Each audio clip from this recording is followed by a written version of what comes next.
All right, we are back live action here. Game number 2, Wenatchee and Eastmont. And right off the bat, a hit for Vicente Barrios for the Wildcats. And one on here as we are underway, top of the first inning. Game number 2, Wenatchee won the first one by a final of 11-1. On the mound for the Panthers this game is Raiden Haynes, the right-hander. Up next is Tice Llewellyn. Hammers that one into center field, and just like that, 2 hits for the Eastmont Wildcats.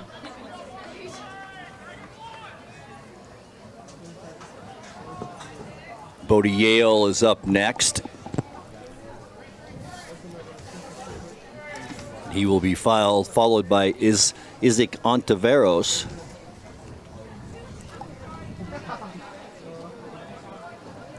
Yale, a solid hitter for the Wildcats, 1 of 3 in the last game. This pitch high and inside, ball 1.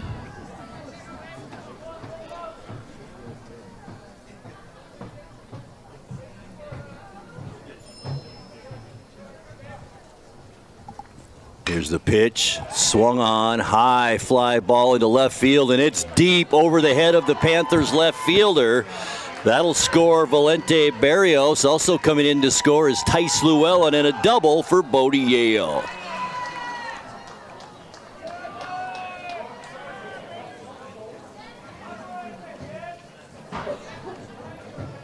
So 3 consecutive hits to start this game for the Wildcats, just what the doctor ordered for Eastmont. Number 5, Jack Swedberg. Swedberg now up to bat.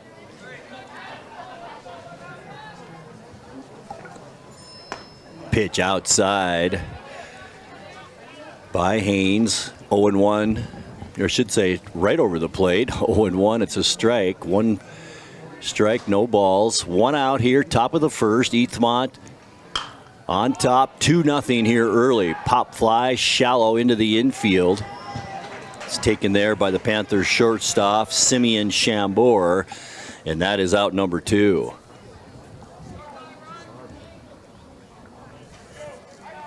Up next, Ryland Walt. I mentioned him in the first game. Big kid out there, 6'2", 250-pounder. Here's the pitch, swing and a miss.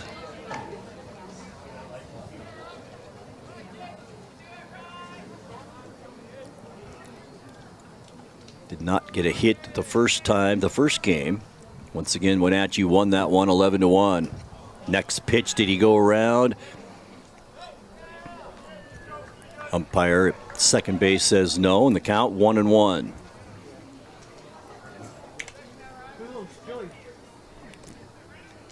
Three hits and 2 runs for the Wildcats here in the top of the first inning. Jump out to this 2-0 lead. Here's the pitch from Haynes. Outside.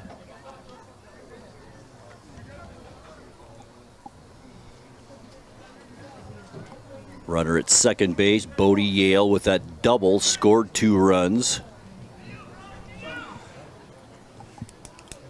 With 2 down now, top of the first. Walt at the plate. Here's the pitch from Haynes, inside on the fastball.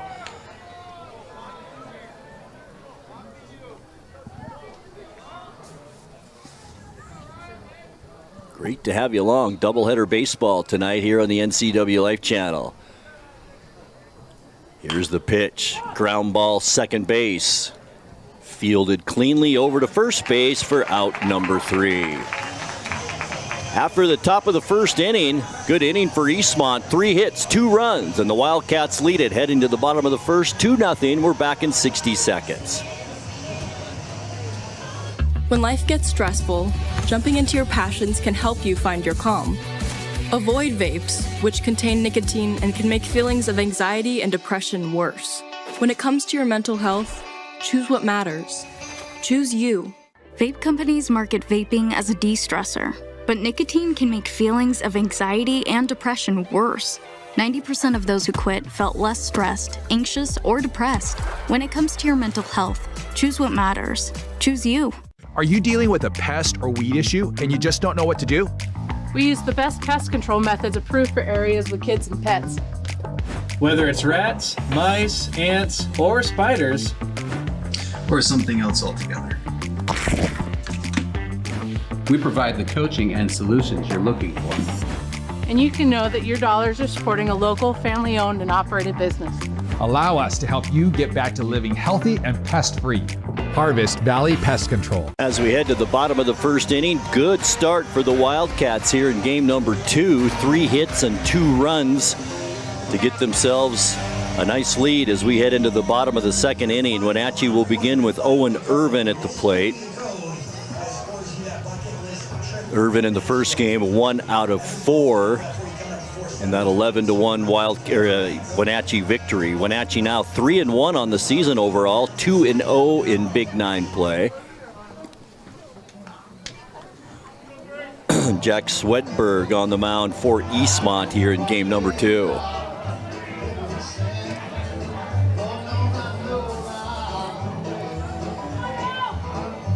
After this doubleheader, the Panthers on Tuesday will play a game against here at home against Sunnyside, and then we'll travel for a doubleheader to Sunnyside once again on Friday.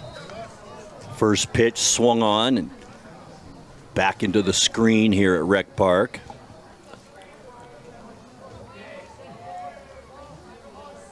Here's the pitch. Swedberg, lefty on the mound.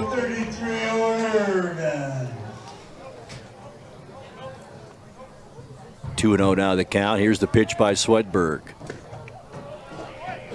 Inside, goes to 3-0. To the leadoff hitter, center fielder Owen Irvin. He'll be followed by Raiden Haynes, the pitcher, and then second baseman Matthew Butler. Pitch swung on, hit hard, foul over the left field line. Down the left field line, I should say.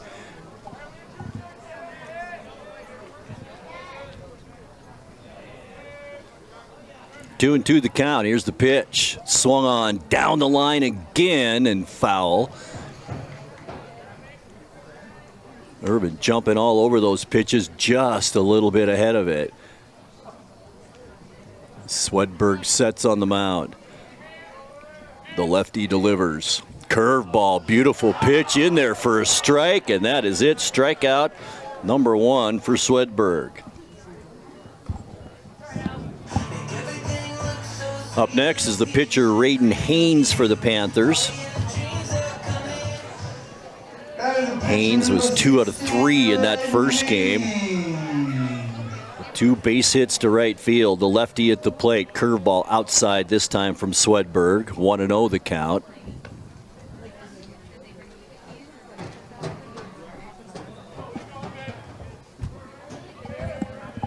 Here's the 1-0 pitch. High and outside. 2-0 now.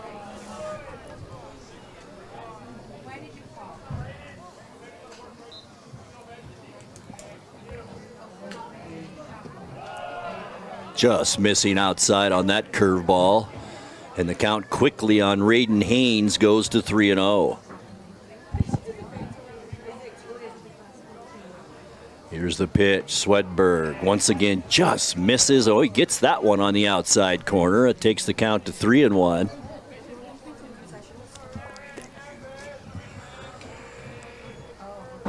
Here's the pitch. Swedberg outside misses, or he gets that call too on the outside corner. I do want to make a special shout out to Brady Brown, who brought me the best Philly cheesesteak sandwich between games. So shout out, thank you to Brady Brown. Here's the next pitch, hit foul down the third base line. Catch just a little bit of a rainbow down the third base line.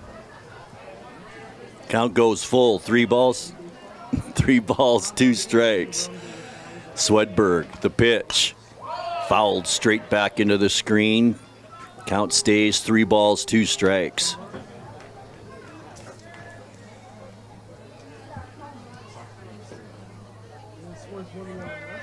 Two nothing, Eastmont on top. Wenatchee at bat, 1 out here in the bottom of the first, and a walk by Swedberg. So a strikeout and a walk to the first 2 batters of the Panthers, and the Panthers have the first base runner here in this game number 2.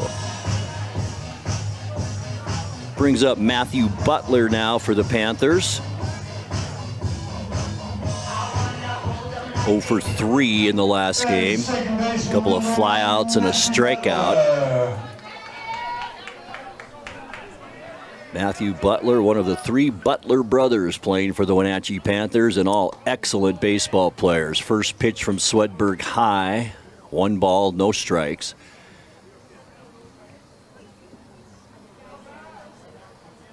The lefty looks in, checks the runner Haynes at first. Here's the pitch. Just low out. And that goes, takes the count to 2-0.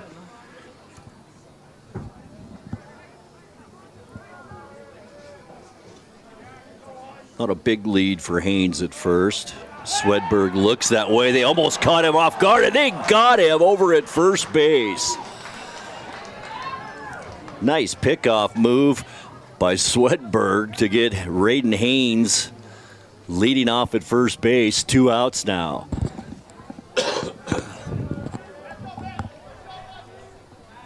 Next batter, Matthew Butler. I should say, still the batter. 2-1 the count, 2 balls, 1 strike to the Panthers second baseman. Here's the pitch by Swedberg. Big breaker in there for a strike. 2 balls, 2 strikes. Nice pitch by Swedberg.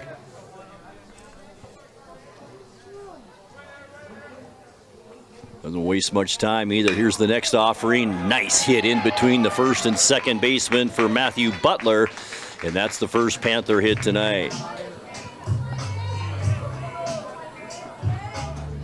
Brings up the cleanup hitter now, brother James Butler, the catcher. Didn't have a whole lot of opportunities to get a bat on the ball in that first game. He had 2 walks, was hit by a pitch, and then late in the game did hit a grounder and was out at, to the shortstop. So Butler a chance now at cleanup.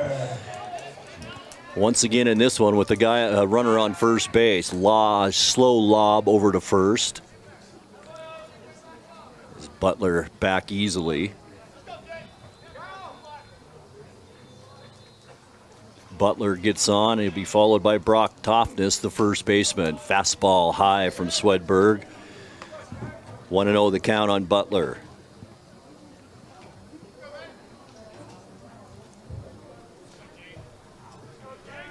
Center fielder shading Butler just a shade towards left. Butler late on that swing, hits it to right field.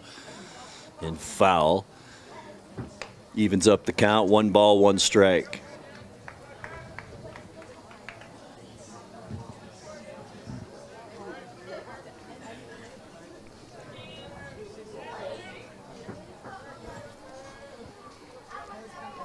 One and 1 the count. 2 outs here. Bottom of the first. Breaking ball didn't quite break like Swedberg had hoped on that one. And the count goes 2-1 now on the Panther catcher, James Butler. Swedberg, the pitch. Grounded foul down the third base line. Evens up the count now at 2 balls, 2 strikes.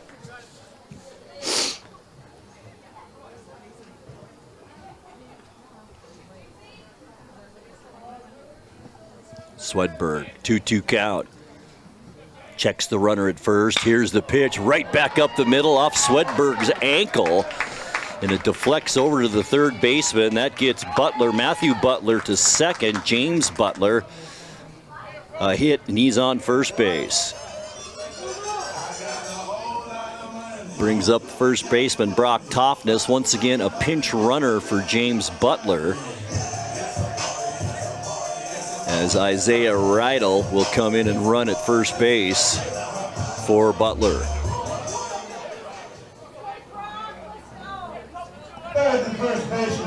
So it's Toffness. He should get on. He'll be followed by the third baseman, Ryan Branham. 2 on for the Panthers. 2 outs here, bottom of the first. Runner at second goes. Ball gets loose from Barrios. That allows both runners to advance. So that takes the force away for the Eastmont Wildcats and gives the Panthers runners at second and third.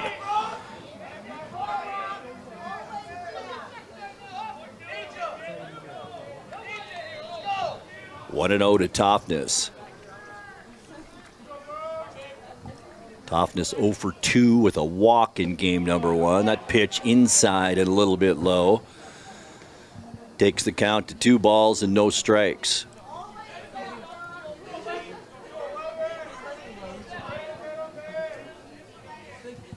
Here's the pitch. Swedberg just high. 3 balls and no strikes. Panthers looking to load up the bases here in the bottom of the first, down 2-0.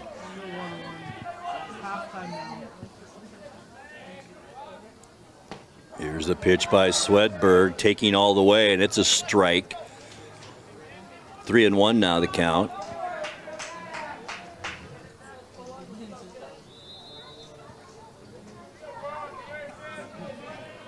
Here's the pitch. Swedberg hit hard. High fly ball into left field. Into the sun and making the catch for the Wildcats for out number 3. After 1 inning played, game number 2 of our doubleheader tonight on the NCWLIFE channel. It's Eastmont 2 and Wenatchee nothing. Stay with us. We're back in 60 seconds. Guten Samir das Problem sagen. Meinen Zylinder überschwimmt. Flute, ich habe mein Fugen verloren. Keine Sorge. Global Car Care. We speak your car's language. Fragenschlussen. Hey, you. Well, I got a leaky transmission, my head gasket's shot, and I could use some new brake pads. That dog don't hunt. Global Car Care. We speak your car or truck's language. There's no place like home. Because home is where we're totally comfortable. It's where we can be ourselves and let our guards down. It's where we make memories. And we're always imagining new ways to keep it totally comfortable. Carrier. Total comfort, totally happy. Turn to the experts, Carrier and Alpine Air. Heat and air, call Alpine Air. Big 9 Baseball on the NCWLIFE channel, brought to you by Sangster Motors, family owned and operated, home of the all-new electric Hummer pickup and SUV. And by Save Mart, shop smart, shop local, serving the Wenatchee Valley since 1962. All right, we get into the top of the second inning now. Eastmont leading it 2-0. First pitch swinging, Barrios, Manny, hard shot into left field. And just like that, the Wildcats, a runner on first base here in the top of the second.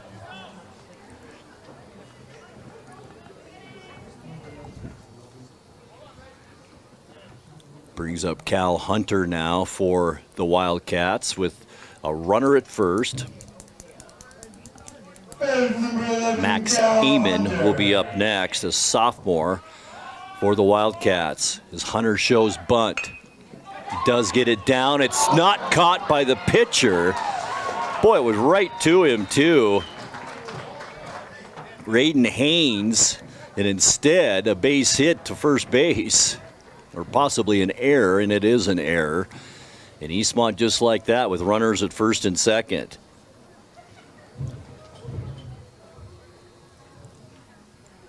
Coach Skyleman out to talk to his infield right now. Probably just to settle him down a little bit. That's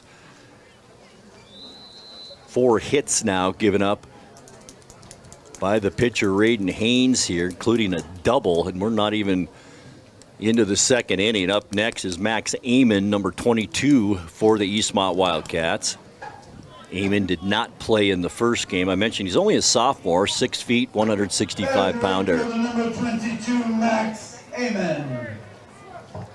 2 on, nobody out here, top of the second. Eastmont trying to get something cooking as Amon lays down the bunt to the pitcher Haynes, forced to go to first base. And a nice job by Amon to advance the runners, and that is out number 1.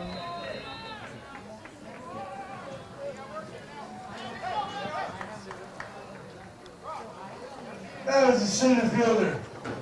Number 6, Valente Barrios. Up next is Valente Barrios, the center fielder for the Wildcats. Left-handed batter with 2 on and 1 out. Pitch over the middle, strike 1.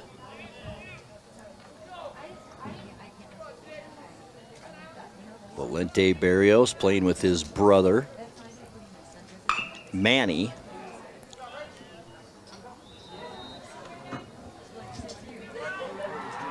Trying to get some more runs in for the Wildcats. Scored early in game one. In fact, scored first in game one and then ended up losing it 11-1. That pitch outside takes the count 1-2.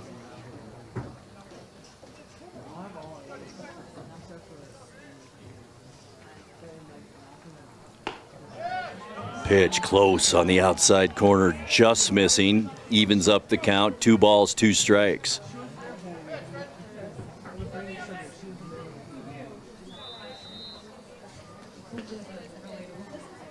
Raiden Haynes looks in. Here's the pitch. Hit into left field. Thomas Ivey can't make the play. That's going to allow 2 runs to score, and into second is Barrios. As both Manny and Cal Hunter, I should say Cal Hunter and Amon score, and it's 4-0 just like that for the Wildcats. Batting the shortstop, number 2, Tyson Llewellyn. Tice Llewellyn now up for the Wildcats. Had a hit and a run in that first inning, a hit out into center field. First pitch, ball from Raiden Haynes, just a little bit outside. Eastmont trying to jump all over the Panthers here early in game number 2. Top of the second, 4-0 for the Wildcats on 5 hits. This one's trouble into the gap in left center, and it's off the glove of the center fielder for the Panthers. That's Owen Irvin. Another run is going to score. To the plate comes Barrios, and the Wildcats lead it just like that, 5-0.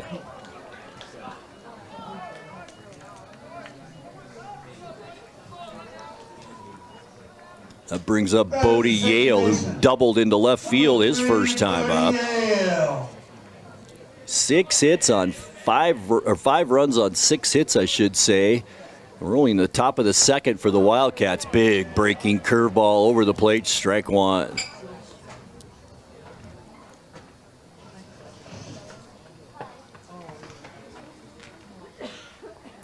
Here's the pitch from Haynes. Hard hit to the shortstop, down to third. The tag is applied. That's an out. Out number 2. So the Panthers get the lead runner, and Yale is on a fielder's choice.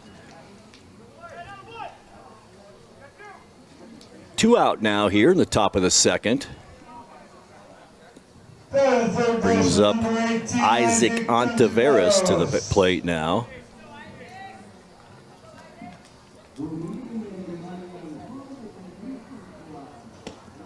Pitch outside. Once again, Bodie Yale with some speed on at first base. And if you watched our football coverage, you know that Bodie Yale's got some speed. Great running back for the Eastmont Wildcats this season. Here's Raiden Haynes looking in on a 1-0 count.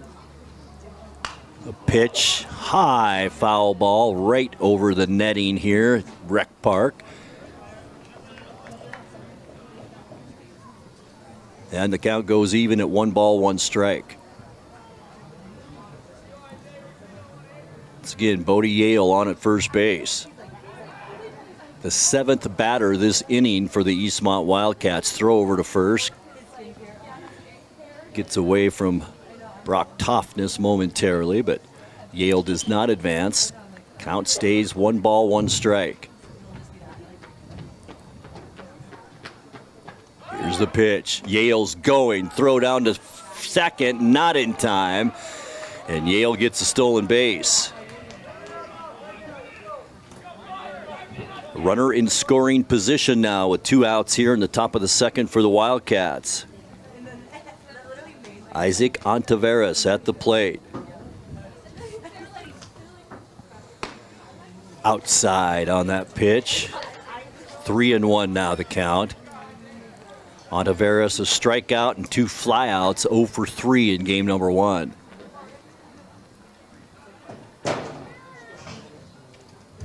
Haynes, the pitch, outside. No, they're going to call that a strike on the outside corner, and that makes it a full count, 3 balls, 2 strikes. If Ontiveros should reach, Jack Swedberg would follow him.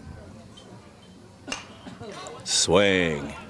Fouled off to the right side. Boy, it looks like Eastmont has seen the ball way better in game number 2 and kind of just teeing off right now on Raiden Haynes. 6 hits on 5 runs here in the top of the second inning. Here's the pitch, almost exactly a same foul back into the netting here at Rec Park. What a great ballpark to do a game. The booth is great, the view is fantastic in this gorgeous field here in Wenatchee. Timeout called at home plate.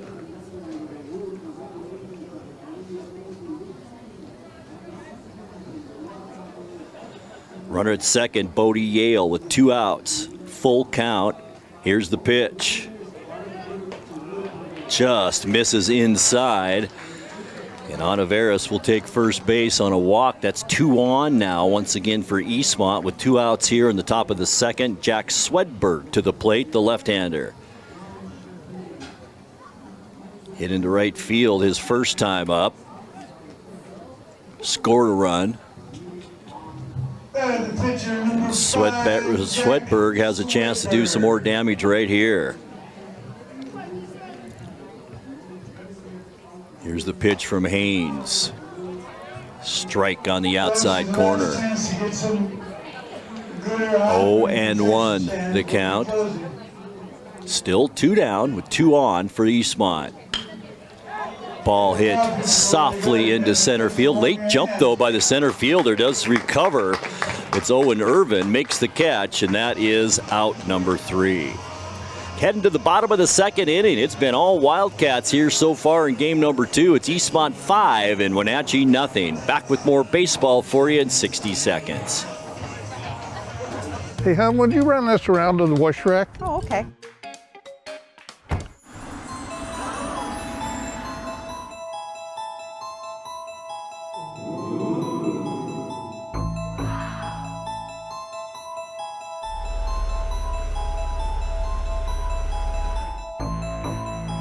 Hey, hon, what happened? They shrunk the truck. The all-new mid-size Canyon is now available at Sangster Motors. NCWLIFE Channel is your local TV station. We believe in being the spotlight and mirror to the communities we serve in North Central Washington. Programming on NCWLIFE would not be possible without our sponsors. Special thanks to our platinum sponsor, Alpine Air. Turn to the experts at Carrier and Alpine Air. Big 9 baseball on the NCWLIFE channel is brought to you by Tacos Chava. You'll love Tacos Chava in East Wenatchee. Let them cater your next event. Find them on Facebook by searching Tacos Chava in East Wenatchee.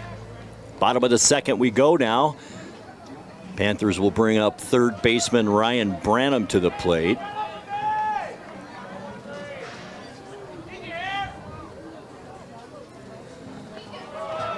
Branham, the right-handed hitter, ball 1 on the first pitch. Panthers down 5-0 here in the bottom of the second inning.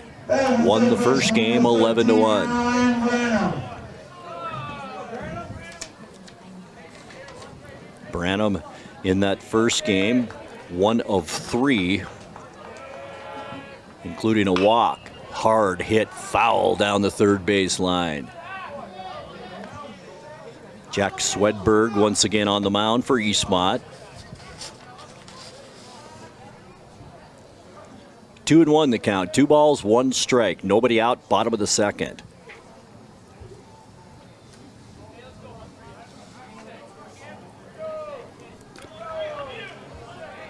Here's the pitch from Swedberg.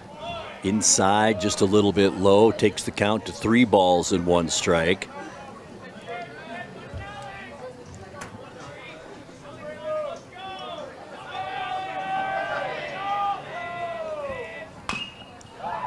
Foul once again into the Panther dugout. Count stays full at 3 balls and 2 strikes.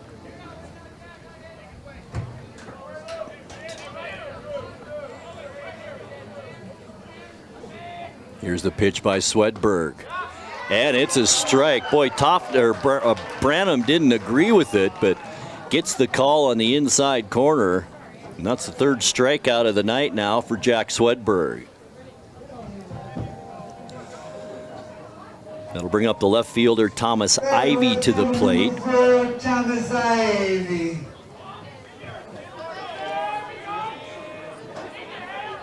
Ivy pitch ran in the first game, did get an at-bat, grounded out in the first game, and that was it for Ivy. So really his first appearance of this doubleheader tonight. Takes first pitch strike.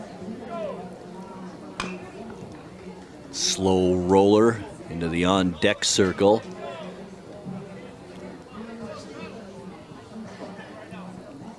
Swedberg giving up 2 hits so far and no runs in his early outing here for Eastmont. Here's the pitch by Swedberg. Swung on, dribbler foul. Count stays, no balls and 2 strikes on the Panther left fielder, Thomas Ivy.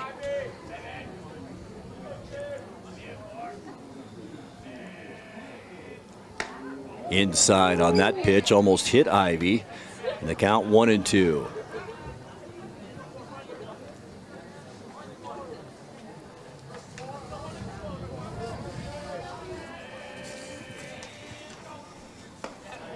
I mentioned the Panthers after this. 3 games against Davis coming up.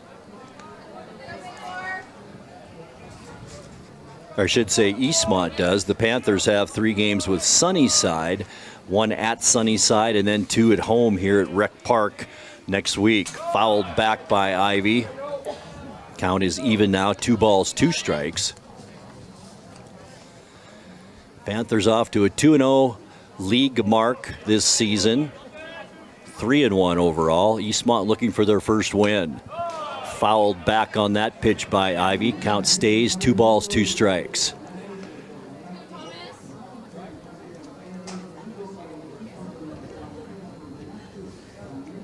Outfield playing Ivy pretty much straight away. The senior left fielder calls time at the plate.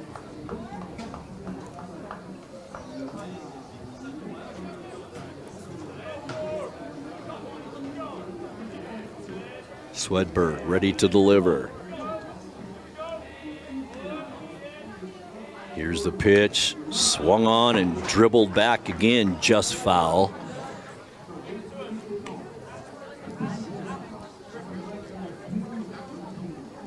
One out here, bottom of the second. Been all Wildcats here early on. 5 runs on 6 hits. 2 hits is all for the Panthers and no runs yet. Here's the 2-2 pitch by Swedberg. Hit hard by Ivy into left field. And the left fielder, I think, a little bit fooled by that ball. Initially made a run in and then slipped a little bit. And Thomas Ivy, a hit into left field. So nobody out. Panthers have a runner at first. And that brings up Simeon Chambord for the Panthers. Did not play in the first game. The shortstop, number 9, Simeon Chambord. Chambord so far has not had a hit. He's been at the plate 4 times this season. Big breaking curveball in there for a strike from Swedberg. Runner at first is Ivy. 1 down here, bottom of the second. Pitch by Swedberg. High fly ball into left field.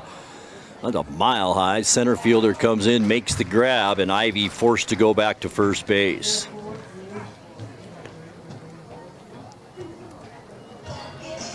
Next up for the Panthers is right fielder.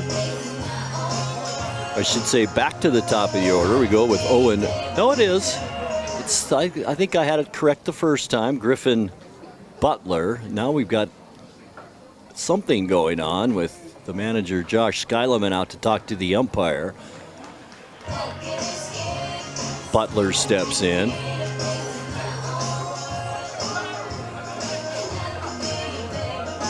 Did have a double and a triple. This kid was our player of the game in game number 1 with 5 RBIs. Has a chance to do some damage here with a base runner on with 2 outs. And the Panthers down 5-0. Here's the pitch by Swedberg. Nice curveball outside corner in there for a strike. Runner at first once again, Thomas Ivy for the Panthers.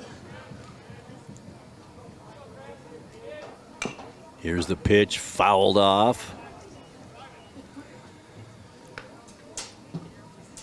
Swedberg doing a nice job mixing up his pitches here so far in this game too. Kind of keeping the Panthers on their toes at the plate. Lots of fouls and just little dribble foul balls. So the Panthers aren't quite getting to that pitch by Swedberg. Here's the 0-2 offering, low and inside. And the count goes to 1-2.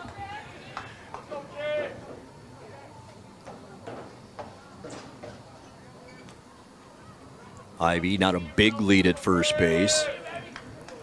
With 2 outs, Ivy takes off, gets to second, and he will get in there safely. Very dangerous, but Ivy does make it to second base on a stolen base.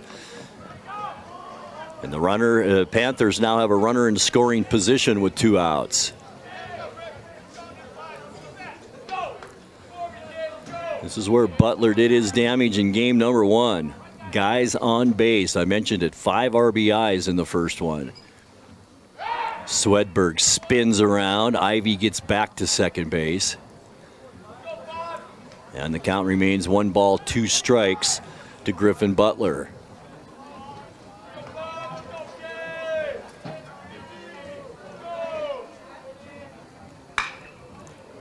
Butler. Lazy fly ball out to center field, and that will do it for the Panthers. A couple of hits, but nothing to show for it. And after 2, it's Eastmont 5 and the Wenatchee Panthers nothing. 3rd inning coming your way in 60 seconds. Stay with us.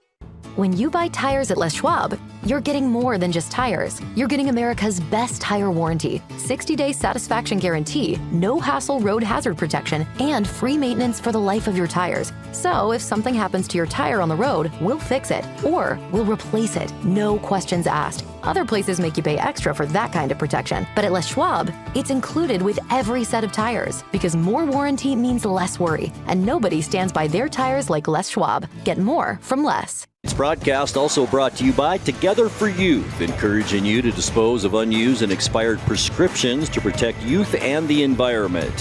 Find a kiosk near you by visiting medproject.org. Top of the 3rd we go now.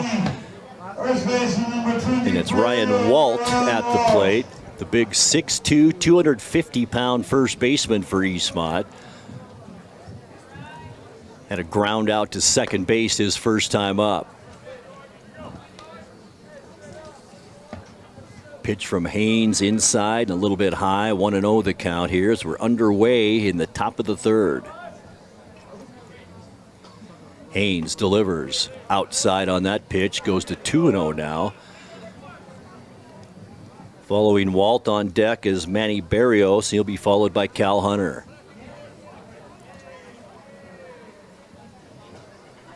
Haynes just misses the outside corner. 3-0 now the count.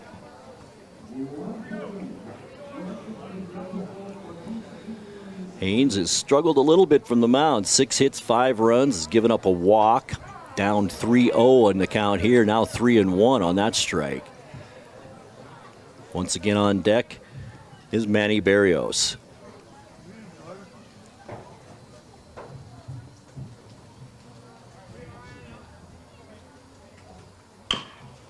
Slow dribbler to the 3rd baseman. Down to first, and he misses it on a low throw. That'll send Walt to second base. The throw not in time. And another error on the Panthers here gives Eastmont a runner in scoring position. Top of the third inning with no outs.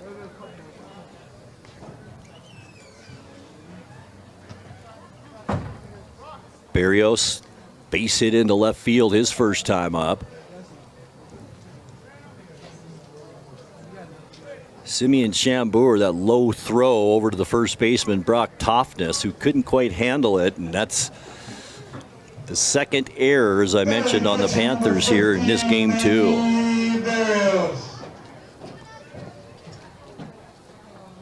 Barrios, a hard shot into left field his first time up in the first inning.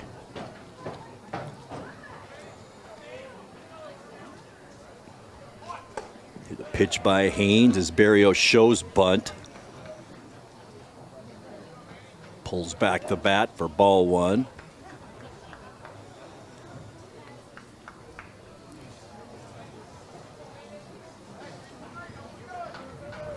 As Raiden Haynes looks in. Checks the runner, here's the pitch. Attempted bunt that goes foul by Barrios, and the count goes even now, 1 ball, 1 strike. This is the third time these two teams have hooked up here early in this season, and ironically, it'll be the last time these two teams hook up unless they see each other in the postseason. Pitch on the inside corner, just catches it. Strike two, 1-2 now, the count on Barrios. Haynes checks the runner at second, Walt. There's the pitch, sky high ball, shallow center field. Center fielder calls off the shortstop, and Owen Irvin comes in and makes the play.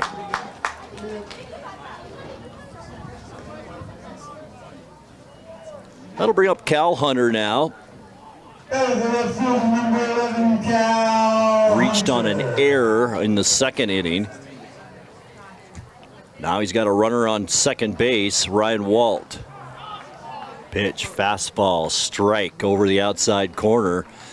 I think we might have a balk on that play. Is this runner at second base? Yes, we do. Manny Barrios, or I should say Ryan Walt, gets sent down to third base.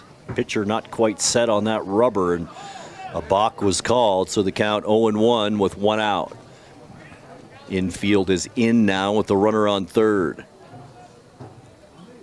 Haynes, the pitch, sharply hit down the third base line and foul, and the count goes to 0-2.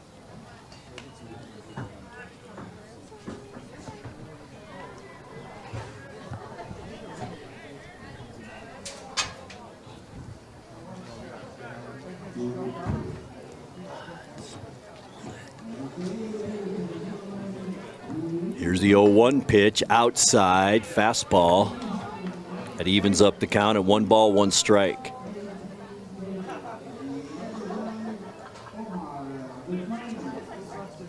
Ryan Walt remains on third. There's the pitch, fouled this time down the right to the first base line.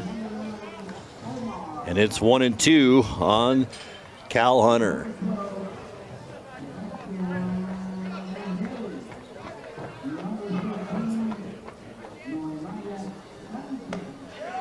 Pitch just outside, evens up the count, 2 balls, 2 strikes.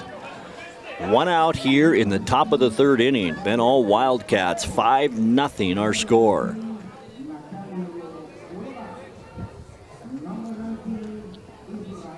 Haynes looks in, gets the sign from Butler, the pitch. Did it catch the outside corner? It did not. And that makes the count full now, 3 balls and 2 strikes as Butler comes out for a little meeting with his pitcher Raiden Haynes. And in the meantime, well, I thought maybe Coach Josh Skyleman would have some words from for our home plate umpire, but he didn't.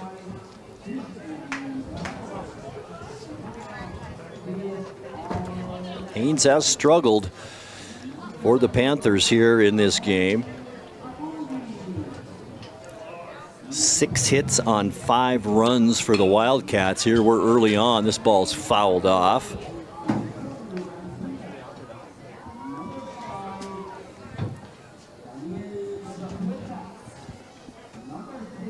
Full count, 3 balls, 2 strikes.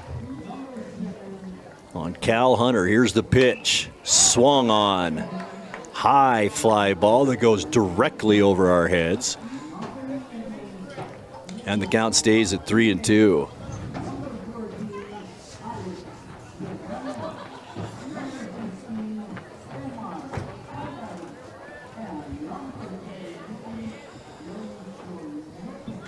Full count, here's the pitch coming from Raiden Haynes. Hunter the batter, big breaker in there for a strike, and that is the first strikeout of the night for Raiden Haynes, and it was a big one. 2 outs now here in the top of the third as Ryan Walt still stranded at third base. That is the right fielder, number 22, Alex Hammond. Max Amon up to bat now. Grounded out to the pitcher his first time up, takes ball 1.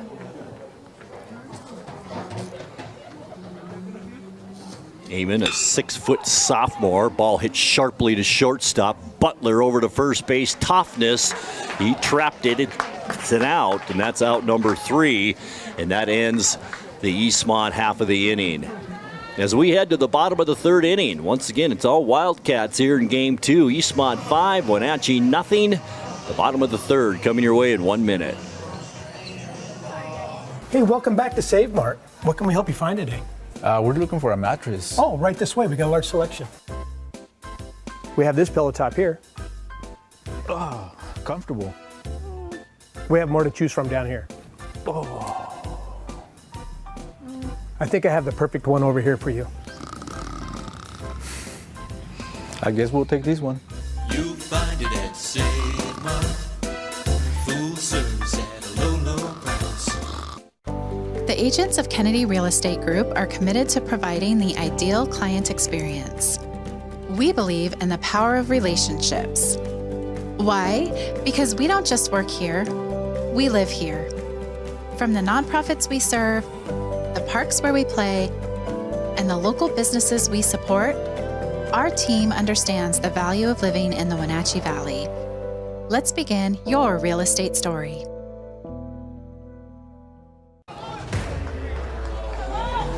Bottom of the third inning, Panthers up to bat.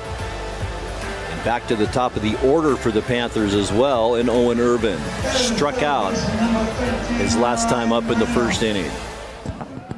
Swedberg's had a nice outing tonight. Late swing and a nice hit by Irvin right between the shortstop and third baseman. So the Panthers start off this bottom of the third with a hit into left field as Owen Irvin makes his way to second. Kind of lackadaisical play from the Wildcats on defense. Irvin recognized it. Made that quick dash to second base, and now the Panthers, just like that, with nobody out, have a runner in scoring position here in the bottom of the third.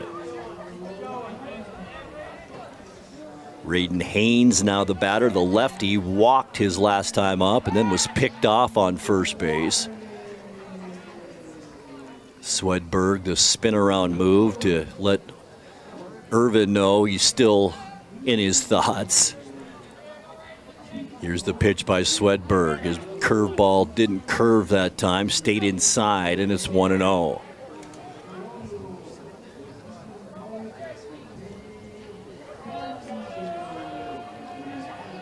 Lefty on lefty here, Swedberg and Haynes. That ball's high, and the count goes to 2-0.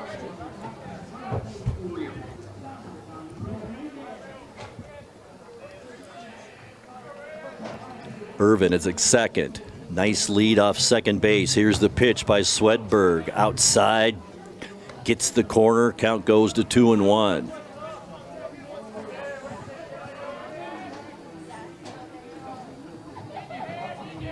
Swedberg shakes off Berrios, gets the sign he likes now.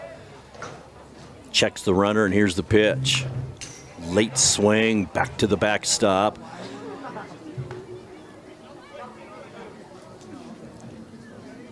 It says 2-1 on the board. I think it's 2-2. There it is. 2 balls, 2 strikes now.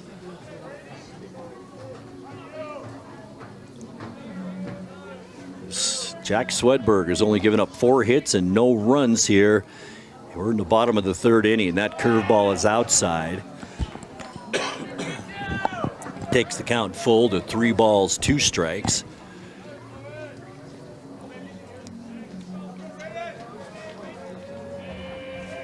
Good lead off second as Swedberg, I think, could feel it a little bit. Irvin way down the line towards third base. Swedberg, the pitch. Ball's hit into left field. I don't think going to run out of room down there.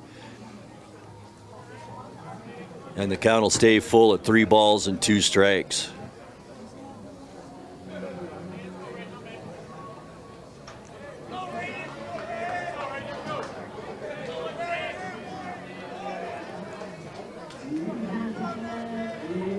Right, Haynes steps back in, the pitcher here in game 2. Here's that turnaround throw to second. Once again, a big lead by Owen Irvin. Swedberg, that turnaround pickoff move that didn't quite get there.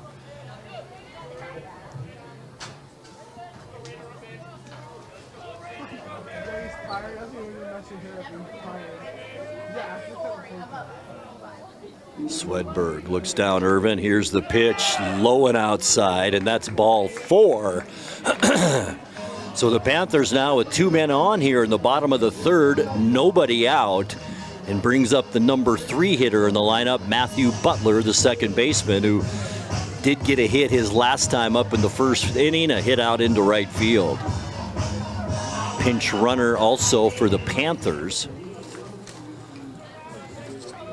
And that's number 2, Nolan Godfrey, a junior.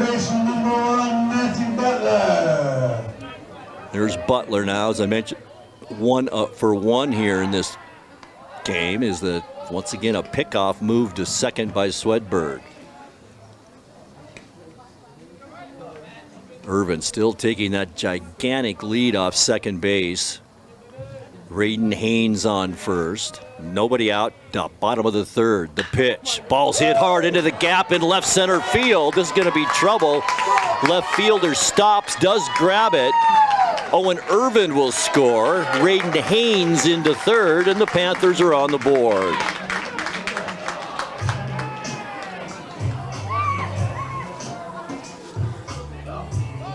That brings up the cleanup hitter now for the Panthers, the catcher James Butler, who had a hit into center field his first time up. So the Panthers, something cooking here now in this third inning. 1 run in and runners at first and third, nobody out. Number 25, James Butler. Here's Butler now, the chance to do some damage. And it looks like they've got Raiden Haynes picked off. They do. No, they said he slid under the tag at second.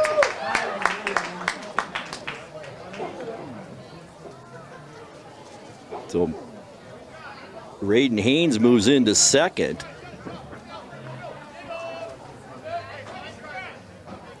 I should say Matthew Butler. Raiden Haynes is on third base, and at the plate is James Butler.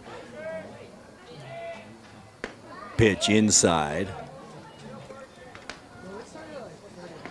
Eastmont has a pitcher warming up in their bullpen. Got a jacket on, so I can't catch his number. Swedberg looks in on a 1-0 pitch. Curveball high and outside. Count goes 2-0 now.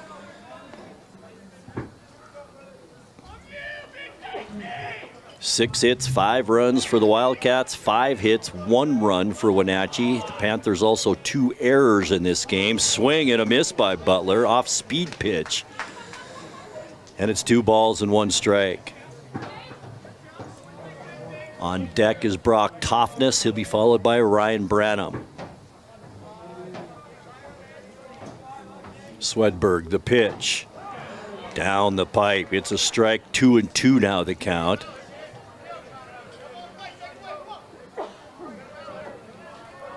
Butler, the big right-handed hitter for the Panthers, can do some damage here with runners on second and third. The pitch, high ball into left field. That should give the runner at third base a chance to tag up. He does. The runner at second will stay there. And the pinch runner does score. The Panthers cut that lead to 5-2. And that will bring up the first baseman, Brock Toffness. There's the first baseman. Number 11, Brock Toffness, a strikeout his last time up, that back in the first inning. One down now. Runner at second base. Panthers with 2 runs in here in the third. Pitch by Swedberg, high and inside, ball 1. Toffness will be followed by Ryan Branham, the third baseman. The pitch, Swedberg hit hard into left field. Here comes Butler around third for the Panthers. Throw it home, gonna be way late. Butler the slide. And the Panthers cut the lead to 5-3.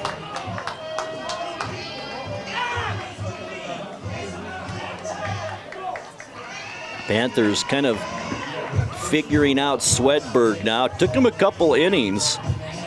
Swedberg with 3 strikeouts through 2 innings, and now 4 consecutive hits for the Panthers here in the third inning. And here comes head coach for the Wildcats, Darren Hoff, to the mound. And we might have a pitching change here. Or it could just be a conference. We'll keep it here for now. It doesn't look like there will be a change quite yet, but I think Coach Hoff just trying to settle Jack Swedberg down a little bit. As I mentioned, 4 hits here in this third inning. And a couple of runs as well for the Panthers. So just trying to settle Swedberg down a little bit, as he will remain the pitcher for Eastmont, at least for now.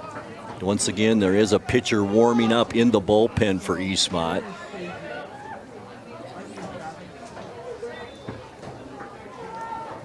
Ryan Branham at the plate for the Panthers. Trying to add some more here in the bottom of the third inning. Brock Toffness on at first. Pitch inside, a fastball from Swedberg.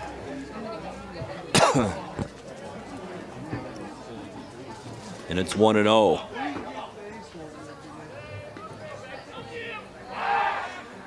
Swedberg, the toss over to first, way off the mark. In fact, the runner may be able to go to third. Here comes Toffness all the way to third base. He's in there. What a costly error by the Wildcats there. It was one of those quick throws by the pitcher Swedberg that was way off the mark from first base.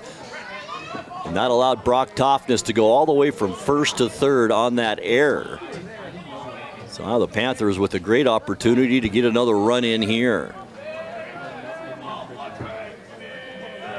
Swedberg, the pitch. Ball's hit high into left field. Caught there as Toffness tags up. No plate at the plate. Toffness slides, and we've got a 5-4 ball game.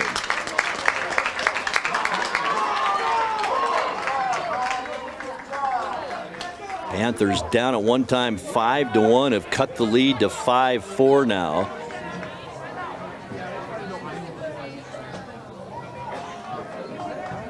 That'll bring up Thomas Ivy to the plate for the Panthers.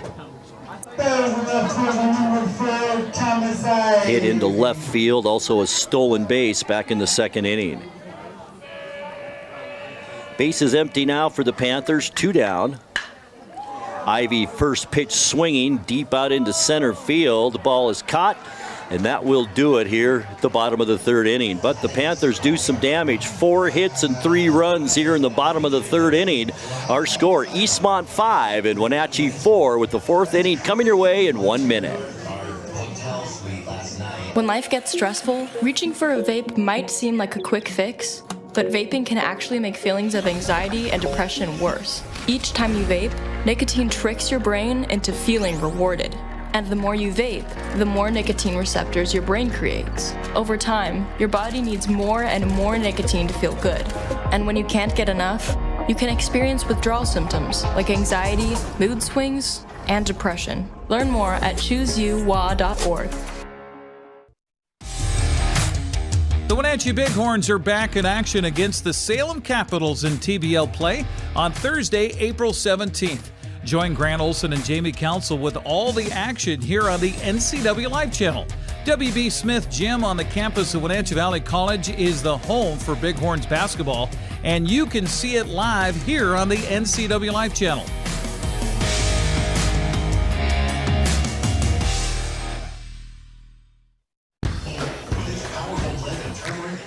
Big Nine Baseball is also brought to you by Valley Tractor, North Central Washington's trusted equipment and rental dealer for 75 years. Also a big thank you once again to our Platinum Sports supporter, Alpine Air Heating and Cooling in Wenatchee. Turn to the experts at Carrier and Alpine Air.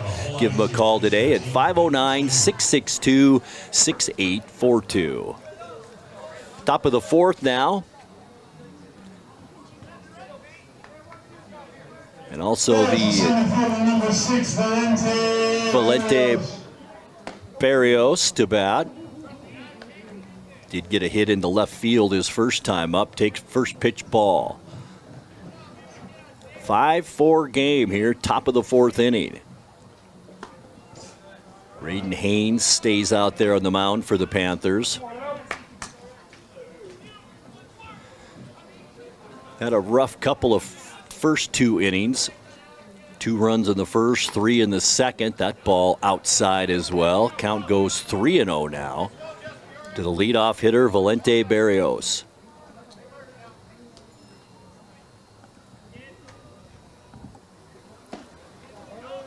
Barrios taking all the way, and it's inside. Boy, Haynes wanted that call, and a leadoff walk now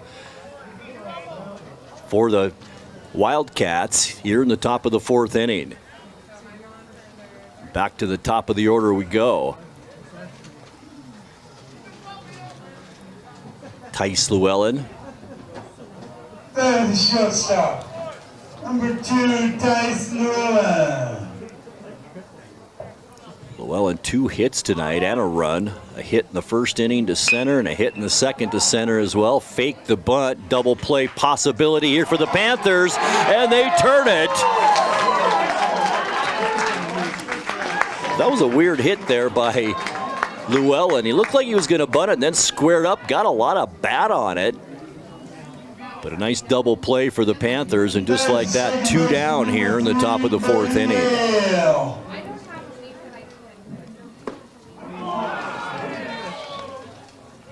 Bodie Yale at the plate, doubled to left field, flew out, or got on a fielder's choice, I should say, in the second inning. Stolen base as well in that inning.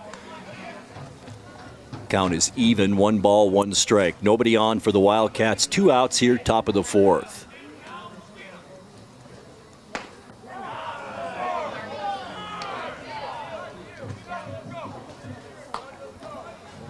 One ball, 2 strikes on Yale. Raiden Haynes seems to be settling in a little bit now after kind of a rough couple of first 2 innings. This pitch just outside. Evens up the count, 2 balls and 2 strikes.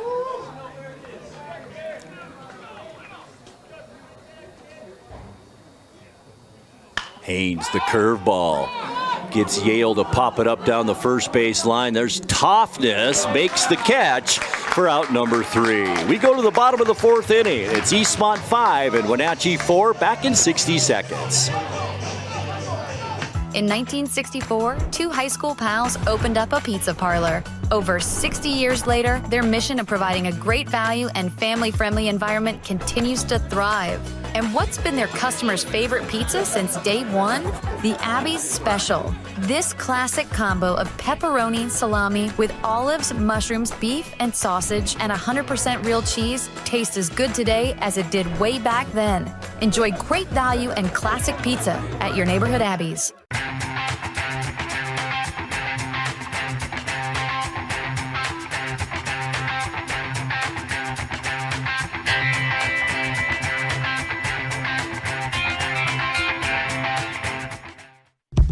Your piece of land demands the very best equipment. Kubota Equipment. The #1 selling compact tractor in the U.S. with professional grade mowers, versatile sidekick utility vehicles, and compact tractors that get it done right. All backed by unmatched dealer support. Talk to your dealer today to schedule a demo.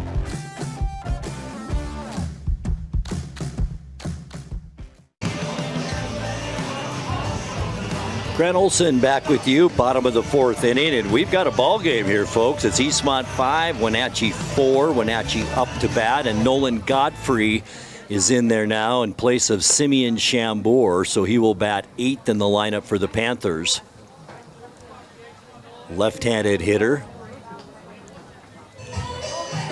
Also have, looks like a new pitcher for the Wildcats, and it's Darian Barr out there on the mound for Eastmont. Barr is 6 foot, 180-pound sophomore.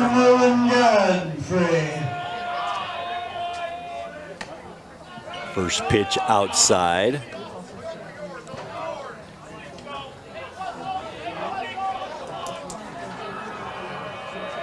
Barr just in the game, and so is Nolan Godfrey. Here's the pitch, swung on into the net, fouled off, evens up the count. 1 ball, 1 strike here, bottom of the 4th inning. Panthers won game 1 of this doubleheader by a final of 11-1. Here's the pitch by Barr outside, 2-1 the count.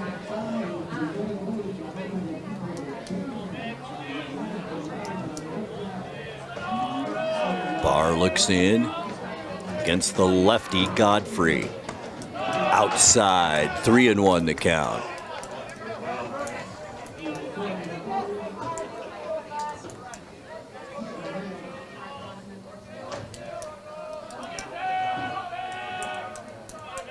The pitch inside, almost hit Godfrey as he walks. The Panthers have their leadoff batter on first base and brings up Griffin Butler, the right field, who flew out to center field back in the 2nd inning. Righty on righty here, Barr against Butler. Runner on first is Godfrey for the Panthers. No outs here, bottom of the 4th.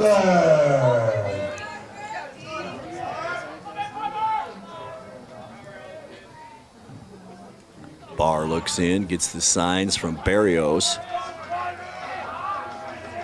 Short lead for Godfrey at first base. The throw over, Godfrey back easily. Butler digs back in the batter's box.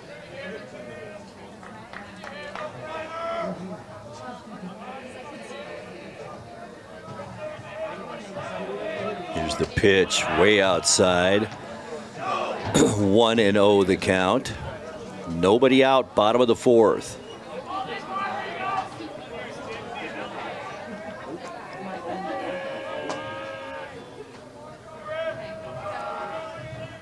Barr looks in.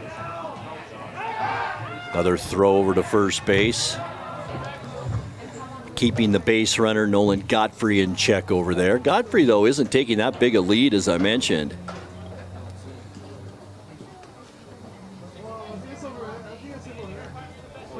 The catcher, Barrios, ties his cleats. Definitely cooled down here in the Wenatchee Valley. After that little squall of rain and some wind came through, boy, a lot cooler air came right in behind it. 1-0 the count. Nobody out, bottom of the 4th. Here's the pitch, swung on. Hard foul into right field. Evens up the count now, 1 ball and 1 strike.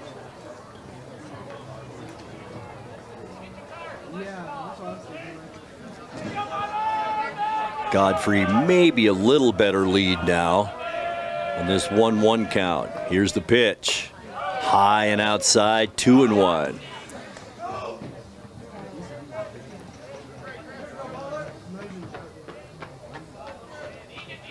Outfield playing in just a little bit here with the runner at first base as Darian Barr gets set to deliver on this 2-1 count. Pitch low and outside. 3 balls, 1 strike. On deck, top of the order, it's Owen Irvin, followed by Raiden Haynes.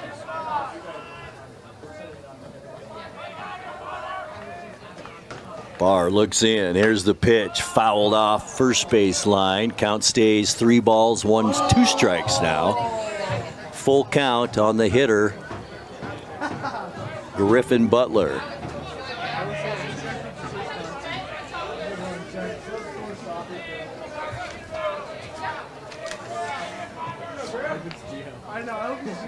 Once again, Butler just outstanding in that first game.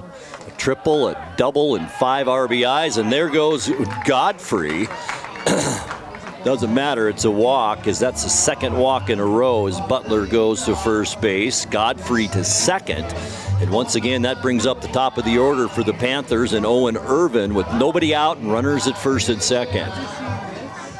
That is the center fielder number 33, Owen Irvin. 1 for 2 so far tonight for Irvin. A strikeout in the first and a hit into left field in the third. Big third inning for the Panthers. They scored 4 runs in that inning. Eastmont scored all their runs in the first 2 innings. 1-0 the count. Runners still at first and second.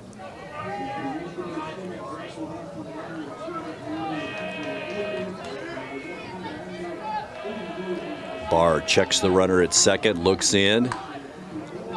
Bunt is laid down. It's more of a grounder to third base. Tough throw to first and won't get there. That's going to allow a run to score as Godfrey comes in.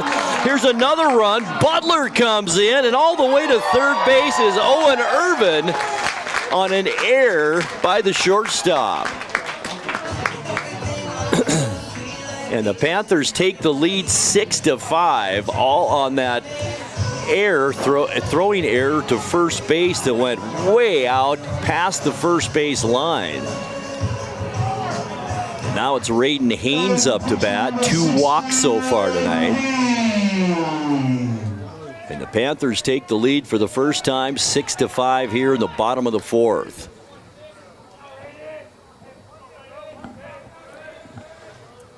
Barr looks in. Here's the pitch. Haynes takes ball 1.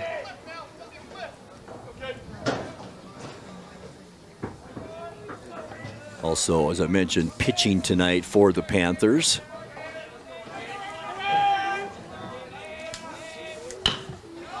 Slow dribbler to the mound. Barr to home plate. Won't be in time as Owen Irvin scores. And safe at first base is Raiden Haynes.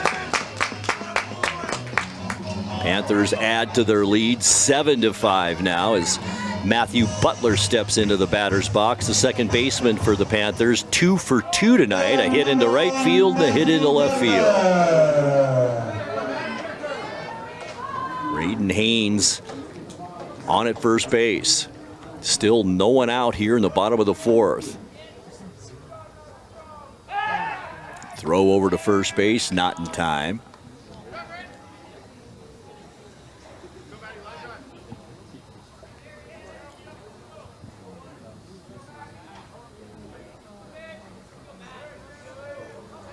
Butler, a hot hitter in this one, 2 for 2, as I mentioned earlier.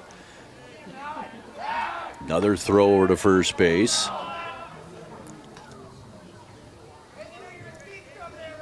Panthers aren't taking gigantic leads on first. Haynes a decent lead.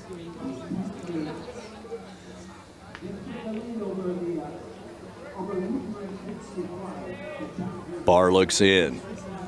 The batter is Matthew Butler. Another throw to first base.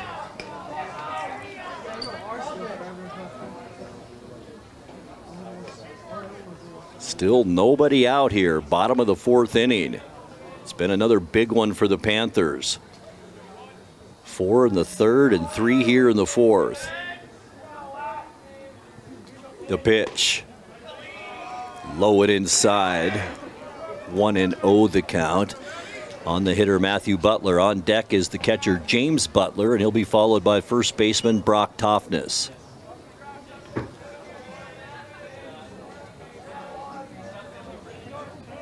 Barr looks in. Pitch way outside. Throw down to first base. Almost caught Haynes sleeping a little bit. Not in time, and the count's 2 balls and no strikes.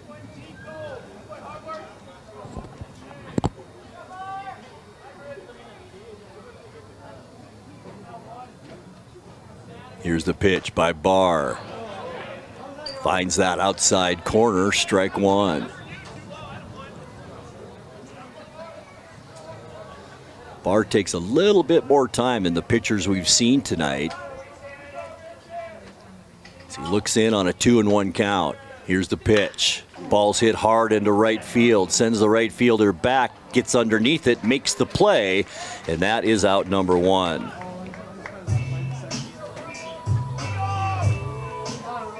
So the runner Haynes remains at first base. That brings up catcher James Butler to the plate. 1 for 2 tonight. Did get a hit in the first inning, out into second, flew out to left field his last time up in the third. Now the catcher, number 25, James Butler. Runner at first once again, Raiden Haynes. 1 out now, bottom of the fourth. Here's Butler. Wild pitch back to the screen. That'll allow Haynes to take second base, and the Panthers again with a runner in scoring position with 1 out.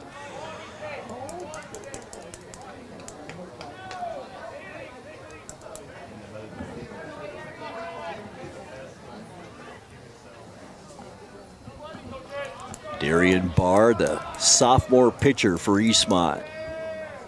Looks in. Pitch outside. 2-0 the count on the Panther catcher, James Butler.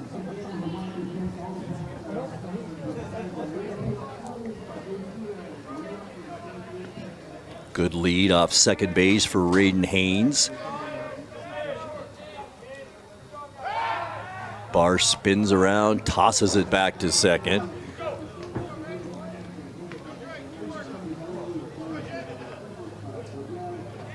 High hopes for this Panther team this season. A lot of players back from last year and a lot of athletes on this team. Big number of players tried out for this team this year. Here's the 2-0 pitch, hit hard, Butler into left field, rounding third and coming home. We have a play at the plate. We don't though. Raiden Haynes scores. And James Butler, an RBI hit into left field. 4 runs this inning now for the Panthers. Pinch runner coming in for Wenatchee. It'll be Isaiah Rydell coming in to run for James Butler. Now it's Brock Toffness to the plate. He'll be followed by Ryan Branham and then Thomas Ivy. Toffness so far tonight, 1 for 2, a strikeout in the first and a hit into left field in that big third inning for the Panthers. 8-5 now, Wenatchee on top. Still bottom of the fourth inning.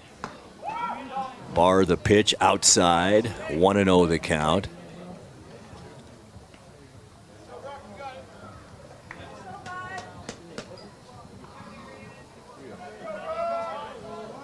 Decent lead for Butler at first. Throw over that way. He dives back in safely.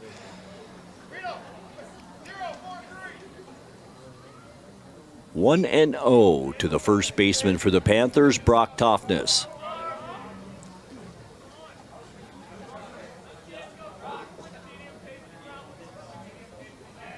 Barr looks in. Here's the pitch. High. 2-0 the count.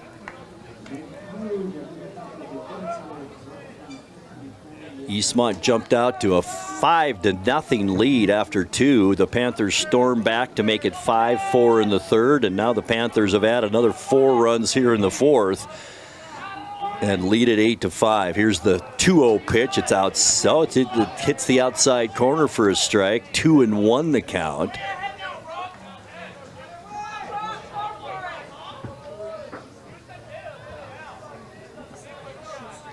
Barr looks in, runner at first, Butler. Barr steps off the mound. Butler making him a little bit nervous over there at first base. 2-1 the count, 2 balls, 1 strike. 1 down, bottom of the fourth.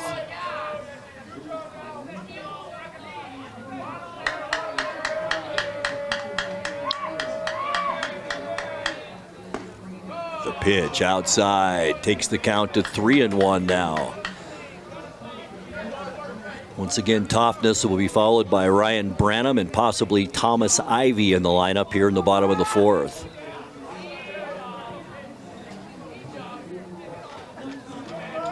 Barr looks in.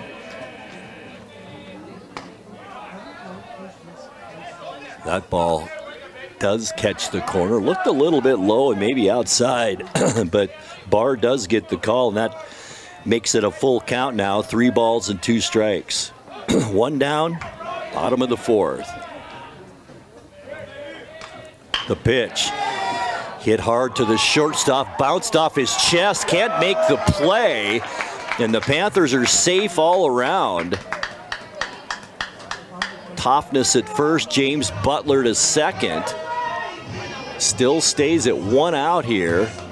That's now 3 errors on the Wildcats here in this game, too. Barrios now will come out and talk to his sophomore pitcher, Barr. And up next for the Panthers, Ryan Branham, the 3rd baseman. A strikeout and a fly out to left field his first 2 times up.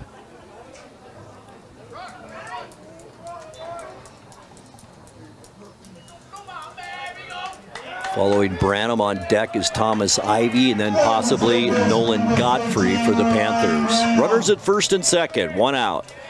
Here's the pitch. Outside corner for a strike.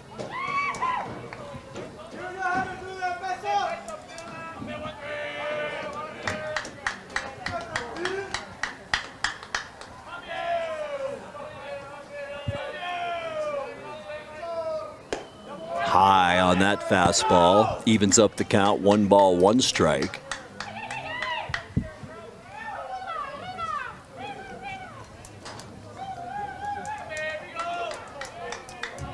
Good lead off first base, decent lead off second. Here's the pitch. Low on that fastball, 2-1 the count.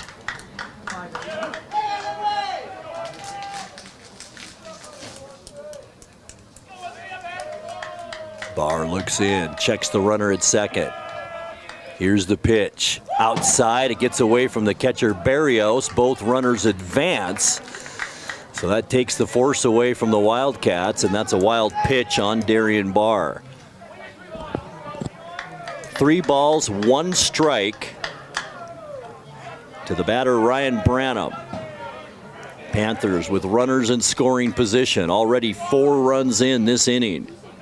Here's the pitch, outside and a walk, and that loads up the bases for the Panthers, and will bring up left fielder Thomas Ivy, who was 1 of 2 tonight. A stolen base to his credit, got a hit into left field in the second, flew out to center field in the 3rd inning.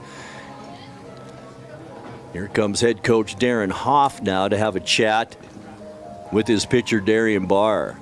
And he's going to take the ball from him, and we are going to see a new pitcher. We're going to take a timeout here while the pitching change happens, and we'll come back. Our score, Wenatchee 8 and Eastmont 5. Are you dealing with a pest or weed issue and you just don't know what to do? We use the best pest control methods approved for areas with kids and pets. Whether it's rats, mice, ants, or spiders, or something else altogether. We provide the coaching and solutions you're looking for. And you can know that your dollars are supporting a local, family-owned and operated business. Allow us to help you get back to living healthy and pest-free. Harvest Valley Pest Control. Tacos Chava has something new. Customers at Tacos Chava say it's the best Mexican food around. Nachos, enchiladas, tortas, ensaladas. And introducing camarones in many styles. You'll love the fresh salsa bar with so much selection. Are you ready for Tacos Chava? Find them at 2 great locations, the Wenatchee Valley Mall and Eniat. Tacos Chava, tan delicioso. Highlander Golf Course and Grill, located in East Wenatchee, offers terrific views and challenging play for golfers at every skill level. From the golf course to the grill, you don't need to be a member to dine in style and play golf too. Highlander's well-groomed fairways and greens keep it difficult, yet friendly for your regular rounds of golf or a new destination for you and your out-of-town friends. Contact the Highlander Pro Shop today to schedule your tee time, outing, or tournament. Open 7 days a week, where everyone is welcome to play and eat. At Kennedy Group, we understand that buying and selling is more than a transaction, and it's more than just a house. This is where you will gather with friends and family and where a lifetime of memories will be made. But buying a home is more than memories. Oftentimes, it's your biggest financial decision. The agents at Kennedy Group understand this and provide real estate advice based on your goals and dreams. Call us today and let's find your happy place. When you buy tires at Les Schwab, you're getting more than just tires. You're getting America's best tire warranty, 60-day satisfaction guarantee, no hassle road hazard protection, and free maintenance for the life of your tires. So if something happens to your tire on the road, we'll fix it, or we'll replace it, no questions asked. Other places make you pay extra for that kind of protection, but at Les Schwab, it's included with every set of tires, because more warranty means less worry, and nobody stands by their tires like Les Schwab. Get more from less. The Wenatchee Bighorns are back in action against the Salem Capitals in TBL play on Thursday, April 17th. Join Grant Olson and Jamie Council with all the action here on the NCWLIFE channel. WB Smith Gym on the campus of Wenatchee Valley College is the home for Bighorns basketball, and you can see it live here on the NCWLIFE channel.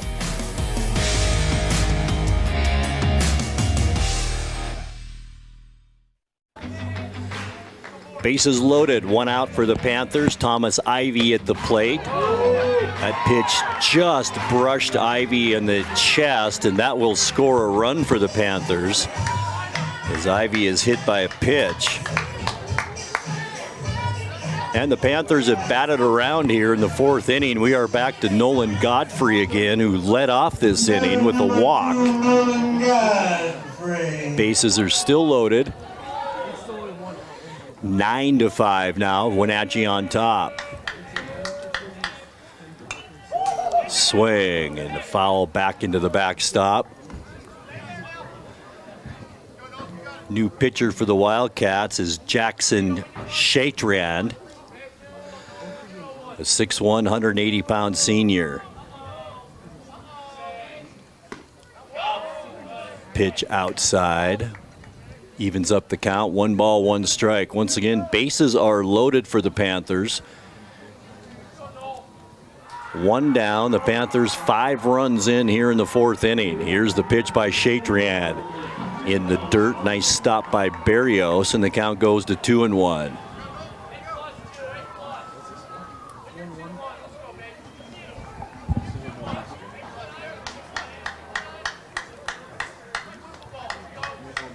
Panthers fell 5-0 early in this one and just stormed back now to take this 9-5 lead. That pitch outside goes to 3-1.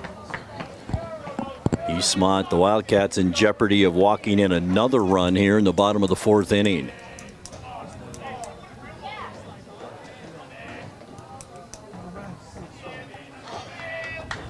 Here's the pitch. High fly ball out into center field. Will it be deep enough for the runner at third to tag? He will. And the Panthers get another run in. This time it's Brock Toughness in to score. And that makes it 10-5 now, with Griffin Butler to the plate.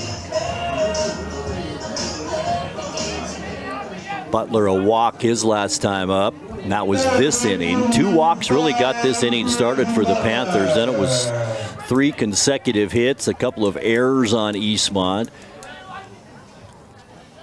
That's given the Panthers, helped the Panthers get 6 runs here in this fourth inning. Bases, runners on first and second.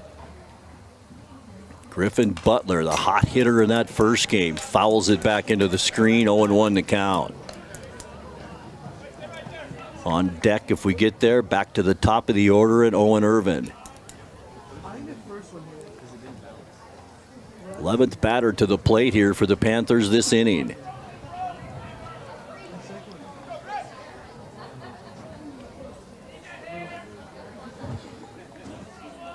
Shatrian looks in. Pitch just misses inside. That evens up our count now, 1 ball and 1 strike.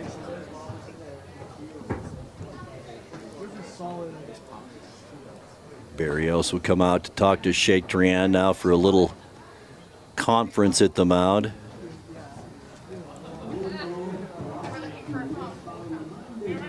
Great to have you with us tonight as we open up our coverage of baseball and softball here on the NCWLIFE channel.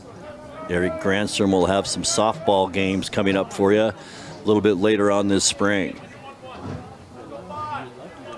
1-1 the count. 2 outs here, bottom of the 4th. Panthers on top, 10-5. Here's the pitch. Fouled straight back into the screen. Count stays 1 ball and 2 strikes.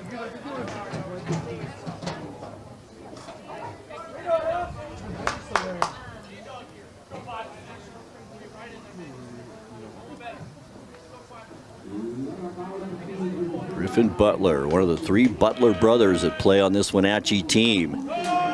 Ball is fouled back as well. And our count stays 1-2.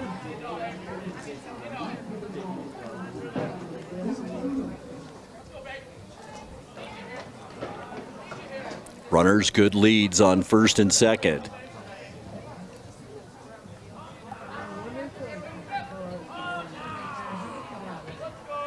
Chatrian looks at the runner on second, now delivers. Low and inside on that pitch, and that evens up our count. 2 balls, 2 strikes.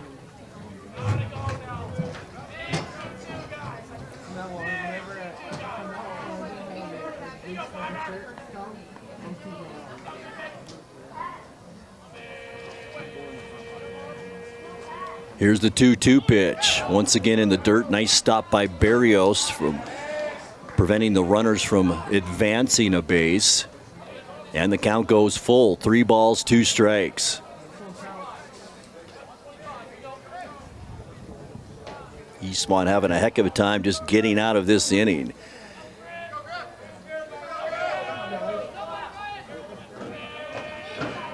Here's the pitch. Outside, ball 4, and that loads the bases. And the second walk of this inning for Griffin Butler. We go right back to the top of the order now with the bases loaded, and Owen Irvin reached on a throwing error and made it all the way to third base here in this inning. Scored a run, did get a hit into left field in the third, and struck out back in the first. Bases loaded for the Panthers, 2 outs. Here's the pitch. High and inside, ball 1. Boy, and this has been an issue, as I mentioned, for the Wildcats this season. Giving up 43 runs heading into this doubleheader here tonight, and gave up 11 runs to the Panthers in that first game. Here's the pitch. Half swing into right field. Easy play there, and that is out number 3. The Panthers, 6 runs this inning, and now lead it as we head to the top of the 5th. It's Wenatchee 10 and Eastmont 5. Back with more baseball for you in 60 seconds. Global Car Care has the best customer service in the Valley. From the moment you walk in the door, their goal is to help you stay on the road, so you can keep doing what's important to you.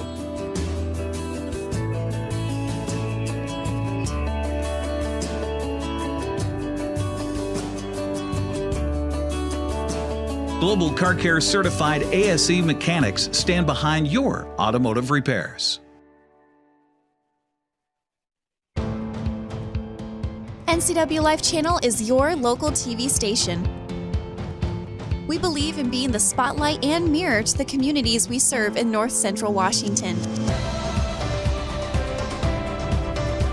Programming on NCWLIFE would not be possible without our sponsors. Special thanks to our platinum sponsor, Alpine Air. Turn to the experts at Carrier and Alpine Air.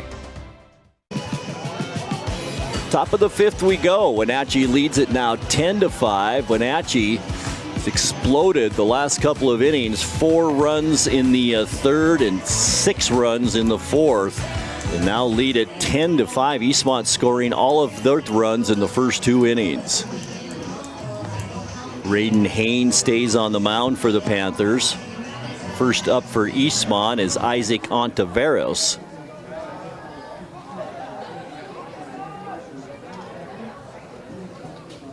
here in the 5th. He'll be followed by Jack Swedberg and Ryan Walt.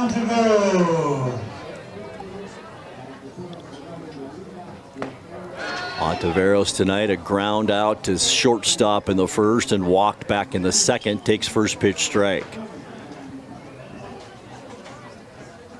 Haynes.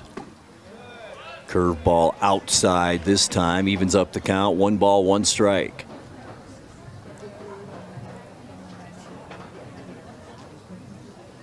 Here's the pitch by Haynes. Fouled back. 1-2 now the count. Ontiveros has had some good looks here against Haynes in this game. Hit it hard back in the 2nd and then walked, as I mentioned. That pitch outside, that evens up the count. Now 2 balls, 2 strikes.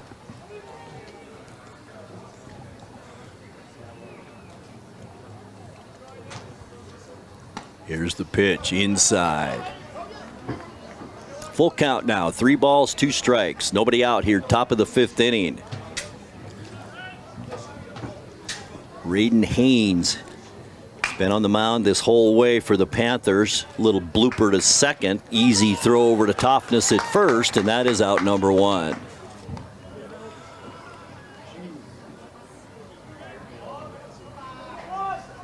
That'll bring up Jack Swedberg now. Swedberg a hit back in the 1st into right, and then a fly out to center field his last time up in the 2nd. 1 down here, top of the 5th. Number 5, Jack Swedberg. Solid shot into center field for Swedberg. First pitch swinging, and Eastmont has a base runner here with 1 out in the top of the 5th.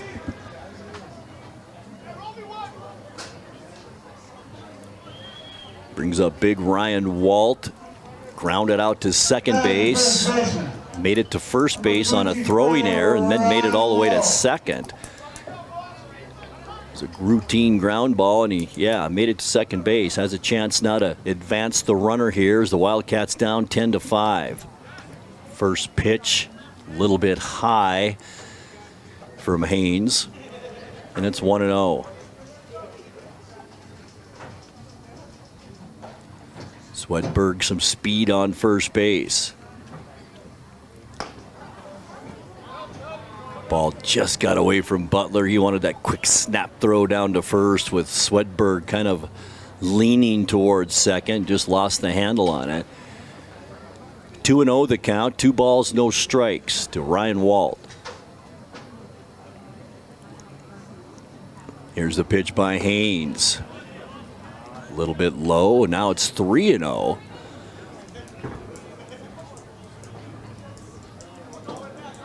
Make that 2-0, 2-1 rather. I thought there was a strike in there somewhere. 2-1 with 1 out here in the top of the 5th. Haynes, the pitch. Right down the middle, strike 2. 2-2.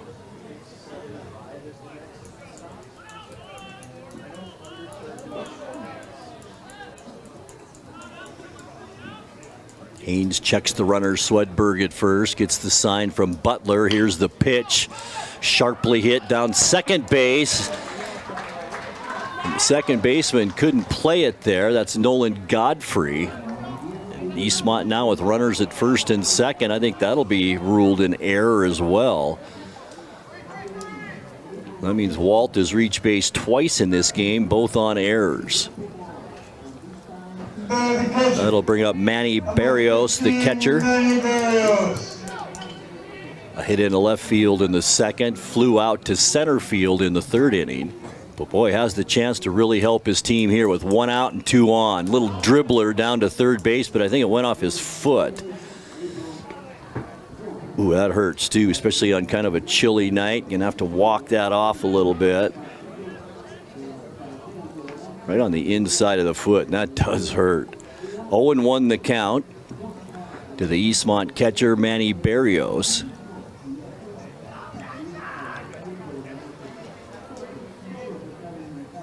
Right off the inside of that left foot. Boy, that stings as Butler heads out for a little conference with his pitcher, Raiden Haynes, to let Manny Barrios kind of walk this one off a little bit. Once again, we're in the top of the 5th inning, 1 out. Panthers lead it 10-5, and the count 0-1 to the Eastmont catcher Berrios. Wenatchee won the first game of this doubleheader 11-1.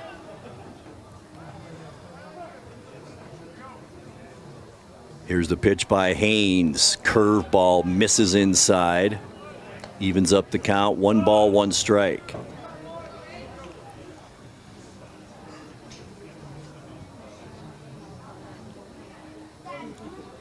Here's the pitch. Gets away from Butler. That'll allow the runners to advance. So Eastmont now in really good position. Runners at 2nd and 3rd with only 1 out here in the top of the 5th, down 10-5. The count to Manny Berrios is 2 balls and 1 strike.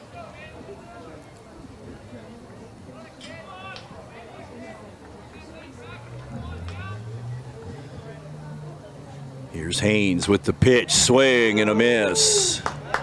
2 balls, 2 strikes on the Eastmont catcher.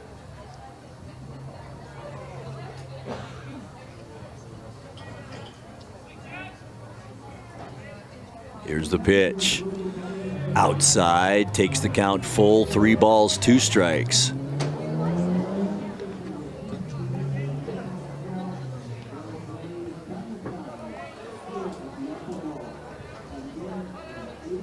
Haynes in his windup. Here's the pitch. Fouled sharply down the 3rd baseline. Count stays full at 3 balls, 2 strikes. On deck is Cal Hunter for the Wildcats. Little dribbler down the first base line. Toughness will keep it himself. A run will score as Swedberg comes in, makes it 10-6 with 2 outs now here in the top of the 5th.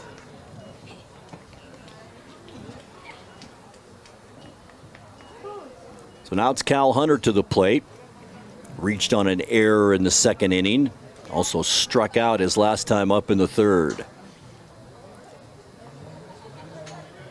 Head coach Josh Skyleman out to have a couple of words with Raiden Haynes. Done a great job. Has pitched this whole way in this 2nd game. Gave up 5 runs in the first 2 innings and now just this 1 here in the top of the 5th. Hunter. Runner at 3rd base with Hunter at the plate. Fouls the first pitch off. 0-1 the count. 2 down now, top of the 5th. 10-6, Wenatchee on top. Panthers trying to keep their season perfect at 4-0.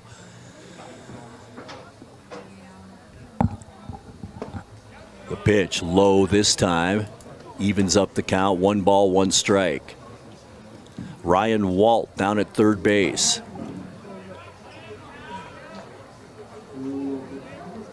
The pitch, and it hit Hunter as he will go to first base. Runners at 1st and 3rd now as Max Amon comes to the plate. No, it isn't. We have a substitute once again. It's the pitcher, Jackson Shatrian. So the first time at the plate for the new pitcher, Jackson Shatrian.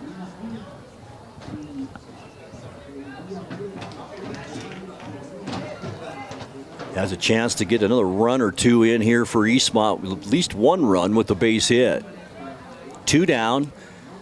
Runners at 1st and 3rd. Here's the pitch. Right over the plate, strike 1.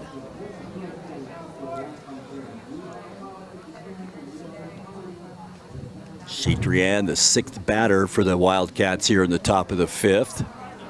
That ball also over the plate on the outside corner. Now 0-2 as Shatrian in a hole here with 2 down. The pitch from Haynes outside. Tried to get Shatrian to chase one. He didn't, and the count goes 1-2.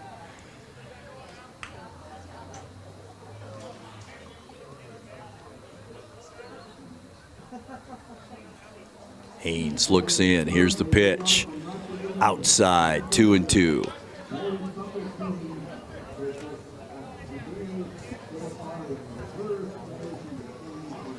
Good lead off first base. Walton on a giant lead off third.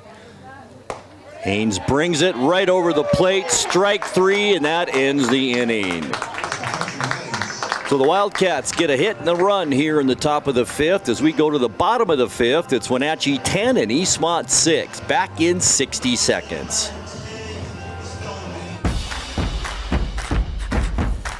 A ductless unit from Carrier can keep anyone comfortable. Take Shelly, for instance. She finds me time in her new attic-turned-home gym. And with her Carrier ductless unit, the temperature is always perfect. No matter how intense her workout gets. Carrier. Total comfort, totally happy. Turn to the experts, Carrier and Alpine Air. Heat and air, call Alpine Air. Apple Valley Honda is bringing the future of driving to you. Introducing the all-new, all-electric Honda Prologue EV. Say goodbye to gas stations and hello to a whisper-quiet ride and zero emissions. The wait is over. Finally, a local option for a quality EV from a brand with a track record of exceptional quality and reliability. Experience the Honda Prologue EV for yourself at family-owned Apple Valley Honda. Stay close to home and visit us at Apple Valley Honda today for the life you live. Big 9 Baseball, the NCWLIFE channel, is brought to you by Apple Valley Honda. Test drive a new Honda today at Apple Valley Honda in East Wenatchee. Apple Valley Honda committed to preserving the environment not only with fuel-efficient vehicles but also with other eco-friendly actions and alternatives. Also brought to you by Global Car Care. Your vehicle is their #1 priority. Diesels and European cars are their specialty. Pickup and drop-off is available. Stop by their website at globalcarcare.net. All right, bottom of the 5th we go now. The Panthers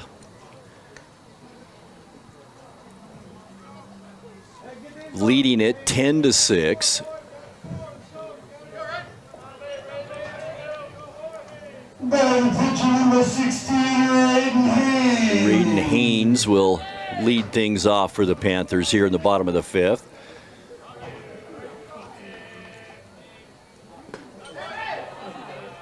First pitch low, 1-0 the count. Once again on the mound is Jackson Chatrian.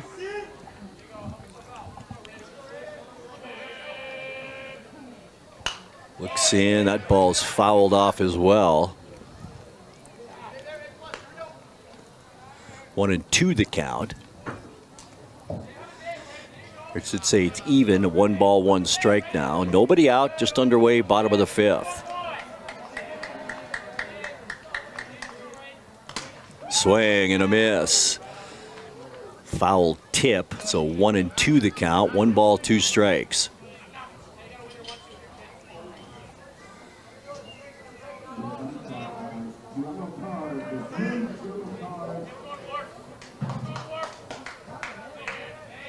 Raiden Haynes will be followed by Matthew Butler and James Butler.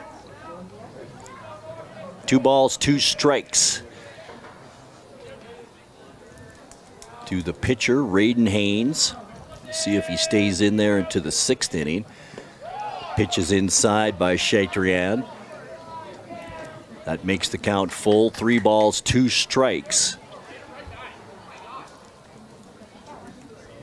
Nobody on here, bottom of the 5th inning.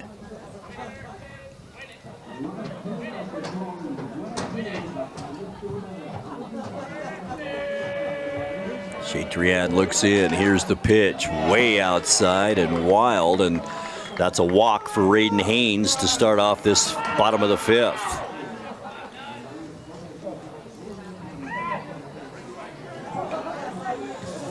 Looks like we have a Ryan Rainbolt is in there now. Eastmont coach Darren Hoff takes them out, and we will have another pitching change. We're in the bottom of the 5th, nobody out. Panthers with the runner on first, and Wenatchee leads at 10-6 with the pitching change. We'll take a 90-second timeout, and we'll be right back. Stay with us. What are the best words you can hear tonight? Order ready for Susan? And if you hear those words at Abby's, you know it's going to be a legendary meal. Your pizza is loaded with toppings to the edge, premium ingredients, and real cheese. Yeah, baby. Gather with friends, play some video games, and watch the big game on TV. That's made Abby's a legendary pizza tradition for generations. And when you're ready to hear those magic words, Tom, your order's ready. you know where to go. You're always welcome at Abby's.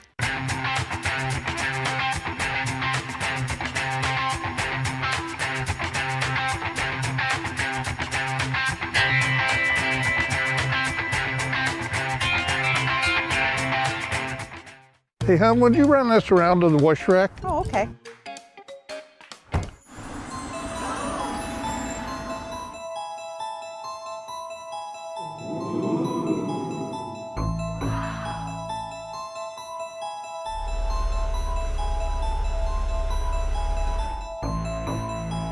Hey, hon, what happened? They shrunk the truck. The all-new midsize Canyon is now available at Sangster Motors. A new video game, a movie, dinner with friends. There are a lot of things worth saving up for. Vapes aren't cheap, and buying pods over and over can stop you from affording things you want more. When it comes to your money, choose what matters. Choose you. When life gets stressful, jumping into your passions can help you find your calm. Avoid vapes, which contain nicotine and can make feelings of anxiety and depression worse. When it comes to your mental health, choose what matters. Choose you.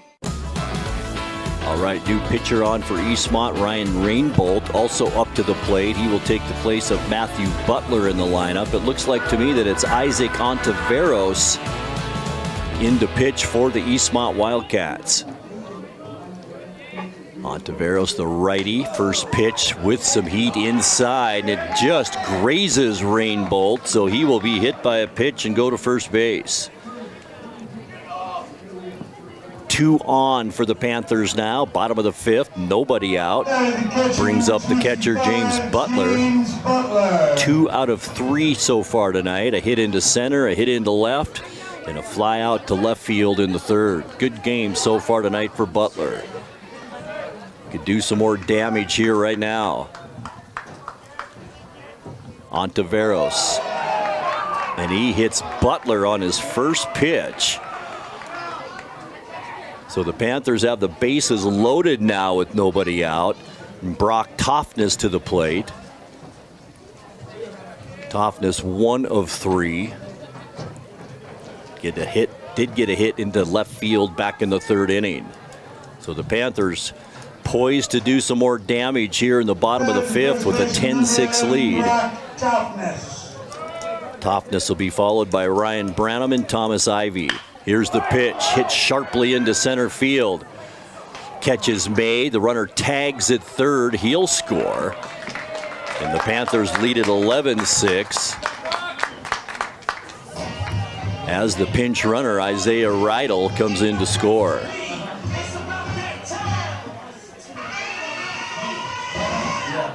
Now it's Ryan Branham, the 3rd baseman, up to bat. 0 for 3, 0 for 2 rather, with the walk tonight. A strikeout back in the 2nd. Runners at 1st and 2nd for the Panthers. And another hit batter. That's 3 hit batters so far for Isaac Ontiveros. And here comes the manager's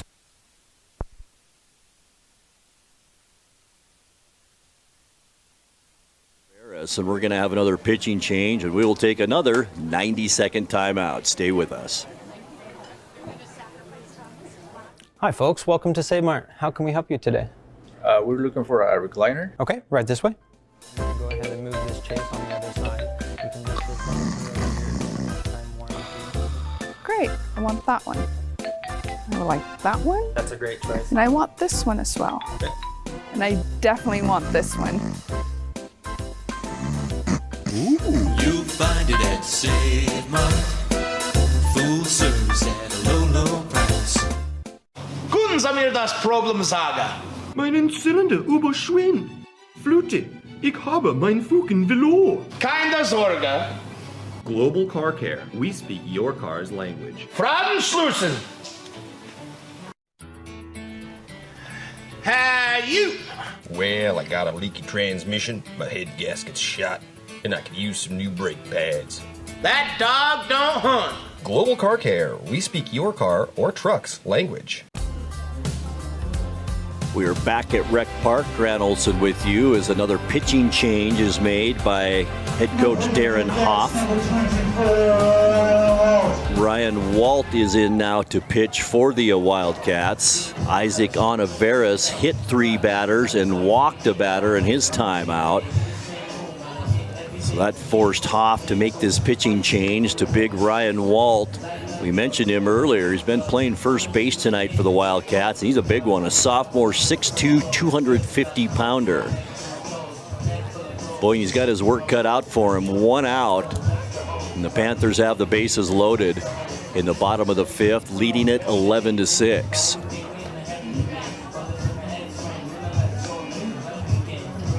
James Butler at second, Ryan Rainbolt at third for the Panthers.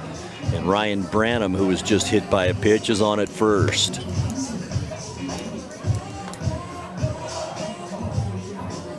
It's again Thomas Ivy to the plate for the Panthers. He was hit by a pitch last inning, also had a hit in the second inning out into left field and flied out to center back in the 3rd. All right, bases loaded, 1 out for the Panthers, bottom of the 5th inning. Here's Walt. First pitch outside, 1-0 the count.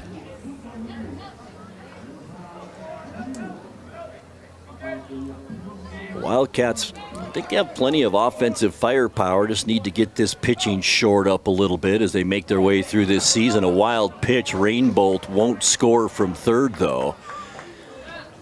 And a nice job by Berrios hustling back to the bat stop to get to that baseball. Bases remain loaded, 1 down, bottom of the 5th.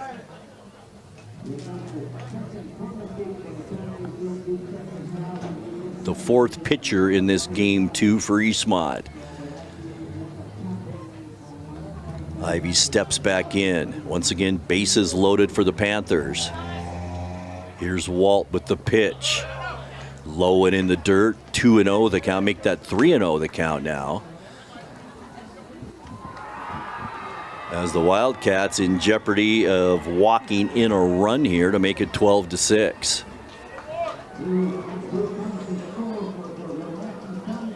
Here's the pitch by Walt. Ivy taking all the way, strike on the inside part of the plate.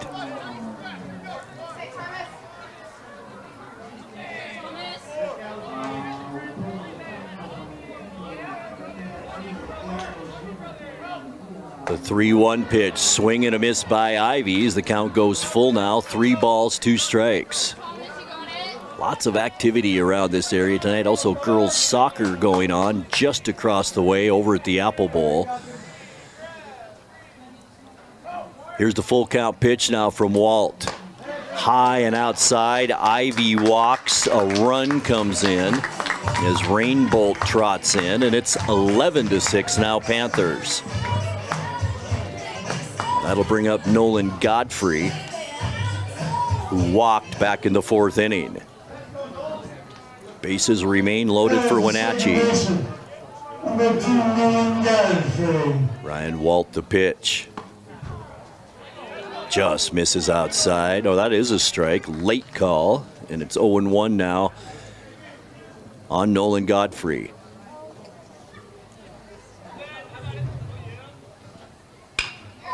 Godfrey gets the aluminum on that one, sends it out to center field. That should be plenty for James Butler to tag up. He does and comes home. And it's now 12-6. Panthers on top. 2 outs now, bottom of the 5th, and that'll bring up Griffin Butler. No hits in this game.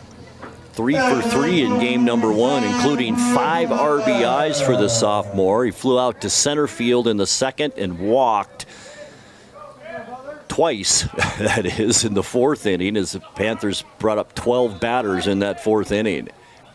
Bases not loaded, 2nd and 1st right now.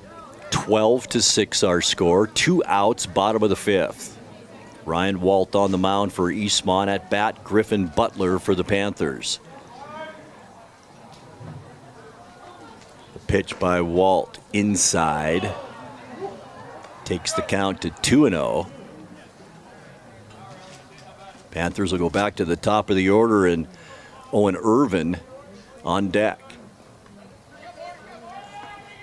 The pitch swung on and fouled down the first base line. 2-1 the count.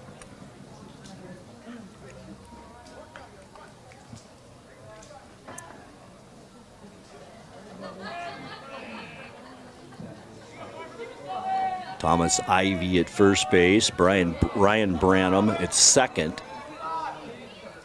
Pitch outside. 3 balls, 1 strike. Still 2 down, bottom of the 5th.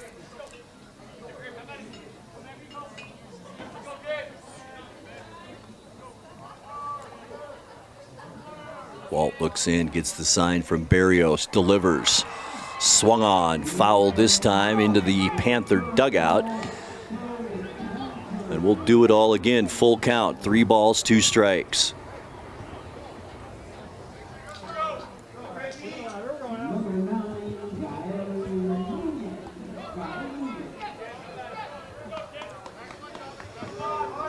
Here's the pitch. Butler swings, fouls it off again down the third base line.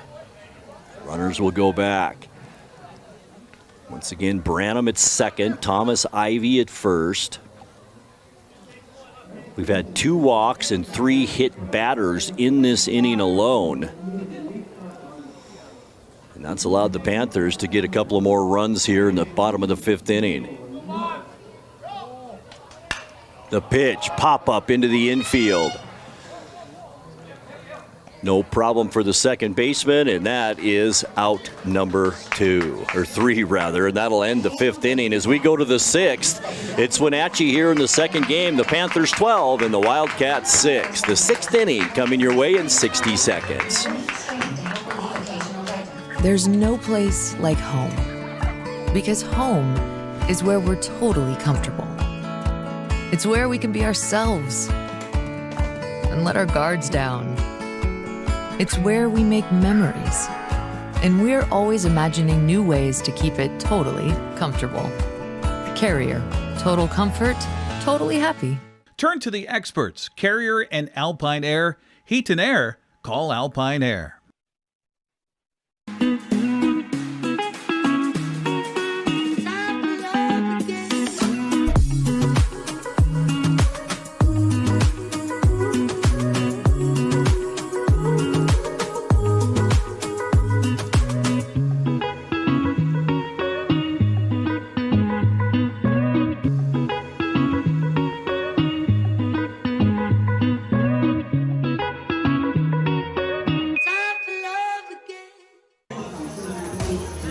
Tonight's game is brought to you by Harvest Valley Pest Control. Living healthy, local, and pest-free. You can rest assured Harvest Valley Pest Control uses kid and pet-safe material around your home or office. Call Harvest Valley Pest Control today for your free estimate, 509-423-2207. And by my friends at the Highlander Golf Course and Grill. Plan your next tournament and event today. Call the Pro Shop and schedule your time on the Full Swing S4 widescreen golf simulators.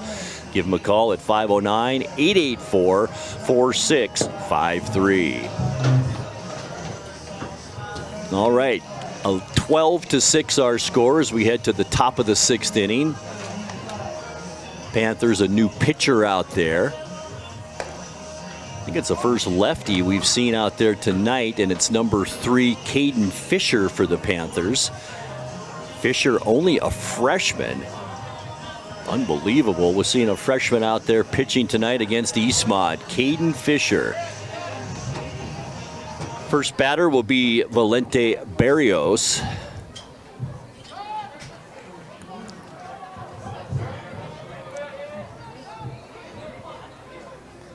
Berrios so far had a hit into left field in the 2nd and walked in the 4th inning. So we'll see what kind of stuff Caden Fisher, the freshman, has. Left hand, curveball over the plate, strike 1. Boy, some kind of player, only a freshman, out there playing varsity baseball for Wenatchee. Here's the pitch, swung on, hit slowly to second base, easy throw to Toughness at first, and that is out number 1. New pitcher for the Panthers, Caden Fisher.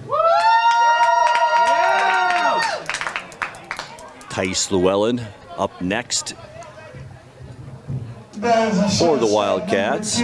Tice Llewellyn. Had a couple of hits tonight. Ground out to shortstop his last time up. Here's Fisher, the freshman. Slow curveball in there, strike 1.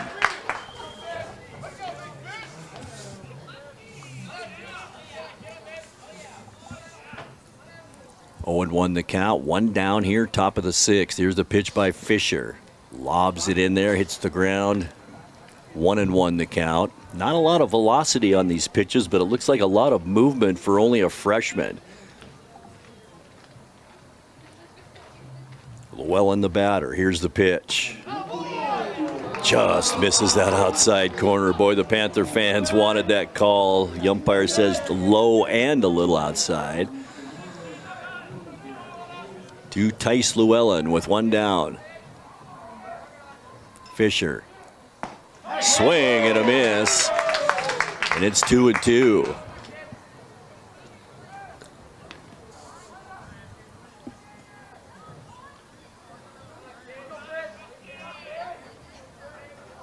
Fisher looks in, gets the sign from Butler. Here's the 2-2 pitch. Slow changeup.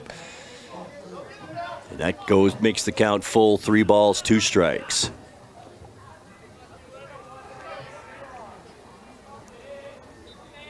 Llewellyn, a nice game tonight. As I mentioned, 2 out of 3 at the plate. Here's the pitch. Fisher swung on, hit into right field. Griffin Butler underneath it, makes the catch, and that's out number 2.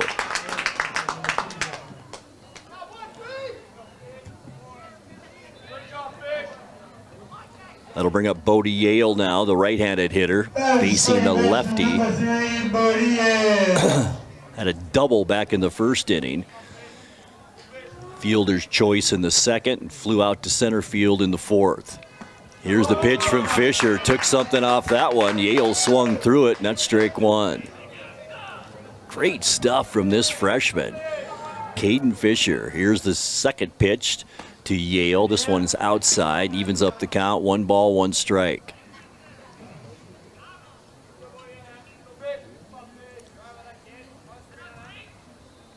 Fisher. Curveball there. Yale jumps on it to the shortstop, over to Toughness at first, and that is out number 3. Heading to the bottom of the 6th inning. It's been all Panthers. Our score, Wenatchee 13 and Eastmont 6. Bottom of the 6th coming your way in 1 minute. When life gets stressful, reaching for a vape might seem like a quick fix, but vaping can actually make feelings of anxiety and depression worse. Each time you vape, nicotine tricks your brain into feeling rewarded. And the more you vape, the more nicotine receptors your brain creates. Over time, your body needs more and more nicotine to feel good. And when you can't get enough, you can experience withdrawal symptoms like anxiety, mood swings, and depression. Learn more at chooseyouwa.org. Hey, welcome back to Save Mart. What can we help you find today? We're looking for a mattress. Oh, right this way. We got a large selection. We have this pillow top here. Oh, comfortable. We have more to choose from down here. Oh. I think I have the perfect one over here for you. I guess we'll take this one. You'll find it at Save Mart. Full service at a low, low price. Don't forget, more sports coming up here on the NCWLIFE channel. Next Friday, we will have boys soccer for you. Moses Lake at Wenatchee boys from the Apple Bowl. Sebastian Moraga and Matt Wisen with the call on that. That'll be live at 7 p.m. And then I'll be back with you on Tuesday, April 15th for more baseball as the Wenatchee Panthers host the Moses Lake Mavericks. That'll be right here at the Rec Park. We'll have live coverage at 5 p.m. That'll be on Facebook, and then we'll have it on TV at 7 p.m. So lots of sports still to come here as our spring schedule is just basically underway. We have some more soccer for you. Also, Bighorn basketball will resume. That's coming up on April 17th. So we're up and running spring sports and glad to be doing it. Owen Irvin now will lead off things for the Panthers here in the bottom of the sixth. Wenatchee up by 7, 13-6. Curveball by Walt in there for strike one. Freshman pitching for Wenatchee is sophomore Ryan Walt on the mound for Eastmont. Here's the pitch. Inside as Irvin had to get out of the way of that one. Oh, it isn't Irvin. It's a different batter now. It's Garrett Anderson, excuse me. First time we've seen Garrett Anderson in either game. Curveball misses inside. 2-1 the count.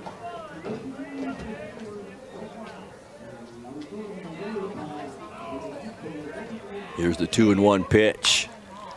Pop straight up behind home plate. Does Berrios have enough room? And he kind of lost it. Falls in front of him, and Anderson's battle stay alive as their count goes even now. 2 balls and 2 strikes. That was right up against that backstop. That is a really tough play for a catcher to make. Thought he was running out of room and then kind of lost the ball. No outs, bottom of the sixth, 2-2 the count. Garrett Anderson, the batter for the Panthers. That pitch way over the head of Anderson takes the count to full, 3 balls and 2 strikes.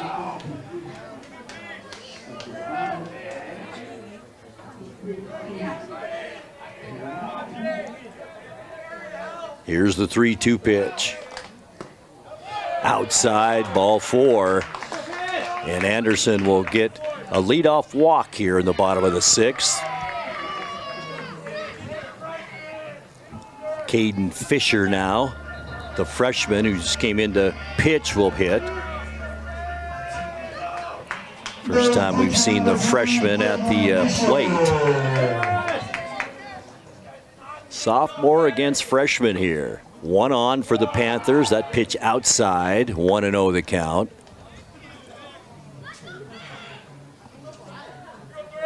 Ryan Rainbolt on deck for the Panthers.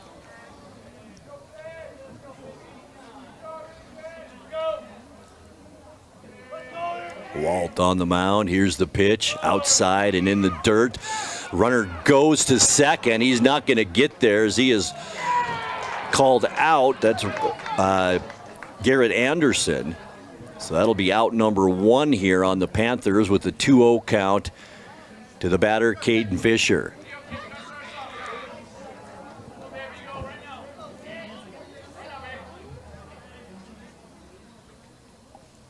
Here's the pitch, swing and a miss by Fisher.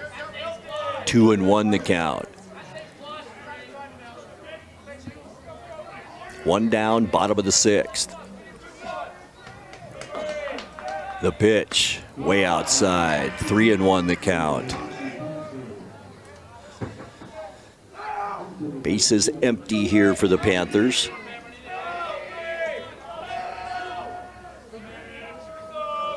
Walt looks in, gets the sign. Here's the delivery. Outside once again, and yet another walk as Fisher walks. That's 2 consecutive walks to start the bottom of the sixth. Luckily for the Wildcats, Garrett Anderson caught stealing at second for that first out here in the bottom of the sixth. So Rainbolt again up to bat. We may have a change in that. Oh, we've got a pinch runner at first base. Fisher will come out, and in there to run is Owen Patton, the senior for the Panthers. Fisher gets a nice hand from the crowd here. Remember, only a freshman.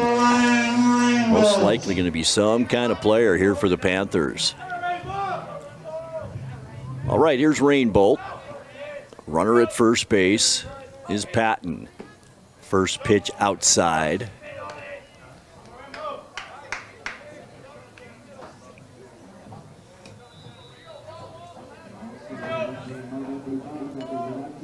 1-0 the count. One down, bottom of the 6th inning. 13-6, Panthers in control by 7. Ball hit high into shallow left field. Shortstop comes out to make the play. He can't do it. They might double off the runner on second. They do. As Patton waited to see if he was going to make that play, and then he gets doubled off. And that's 2 down the weird way here for Eastmont. A stolen base, caught stealing at second, and then a player doubled off on first base, and that's 2 down for the Panthers here with the runner at first, Rainbolt. So that brings up James Butler. 2 of 3, hit by a pitch his last time at bat in the 5th. Throw over to first base, Rainbolt back safely. After this, the Wildcats one more shot at it to try and tie this one or take the lead here in the top of the 7th. 2 down here in the bottom of the 6th. Here's the pitch from Walt. Butler wanted it, laid off of it. It's just low, ball 1.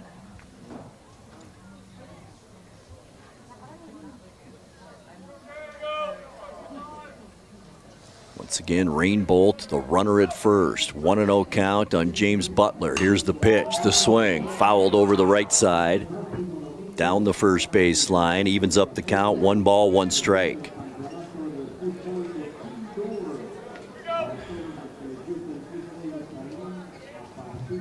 Butler steps back in there, 2 down. Panthers hoping to keep this inning alive and get some more runs on the board as Butler late swing, and it's down the first base line, foul once again.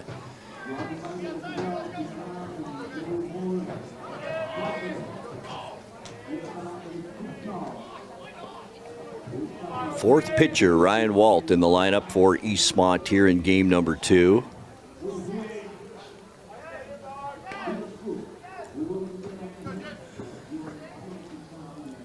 Been 7 walks and 5 hit batters in this game by Eastmont pitching, which has led to the Panthers busting out to this 13-6 lead. Here's the 1-2 pitch.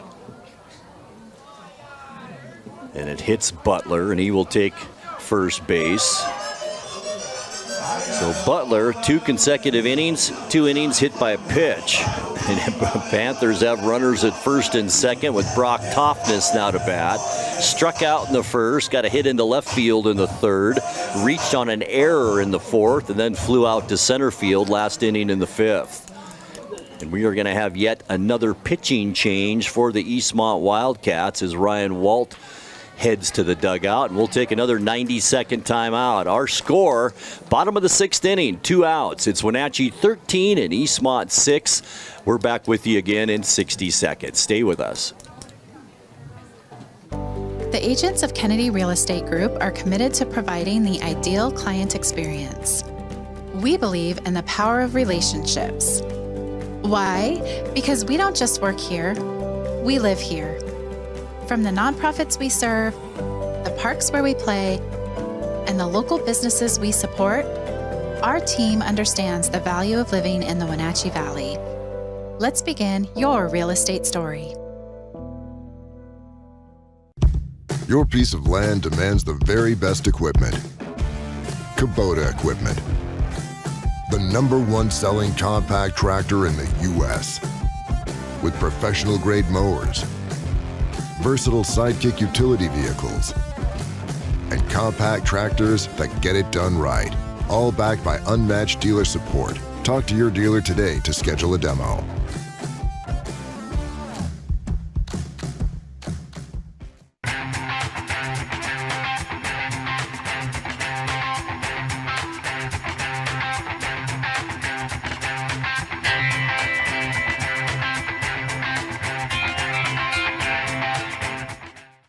When you buy tires at Les Schwab, you're getting more than just tires. You're getting America's best tire warranty, 60-day satisfaction guarantee, no hassle road hazard protection, and free maintenance for the life of your tires. So if something happens to your tire on the road, we'll fix it, or we'll replace it, no questions asked. Other places make you pay extra for that kind of protection, but at Les Schwab, it's included with every set of tires, because more warranty means less worry, and nobody stands by their tires like Les Schwab. Get more from Les. Tonight's broadcast also brought to you by Les Schwab. Having the right set of tires and wheels on your vehicle is just part of an essential safety. Les Schwab takes your safety seriously. Stop by and see him today. All right, new pitcher is Andres Garcia, a 5'8", 200-pound senior for the Wildcats. He'll face Brock Toftness for the Panthers with 2 outs and 2 on here in the bottom of the 6th. Garcia, right-handed pitcher, the 5th pitcher of this second game for the Wildcats. First delivery on the way, strike over the right-hand side of the plate. 0-1 quickly on the first baseman, Brock Toftness.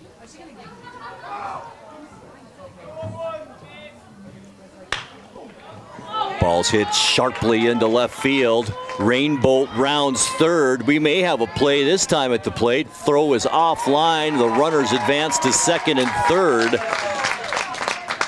And the Panthers do get another run and a base hit. Nicely done for Brock Toftness.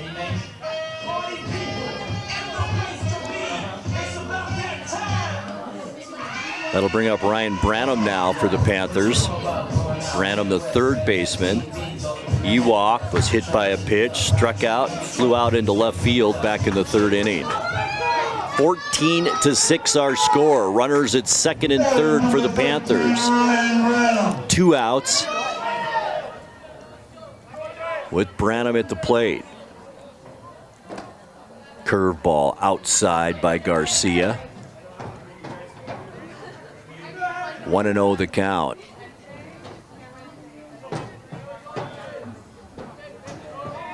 The pitch right down the middle, strike 1 rather, 1-1 the count. If Branham reaches base, he'll be followed by the left fielder Thomas Ivey.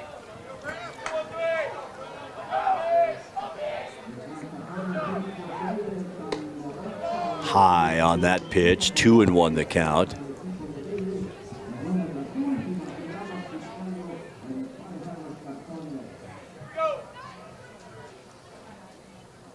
Runners at second and third. Here's the pitch by Garcia.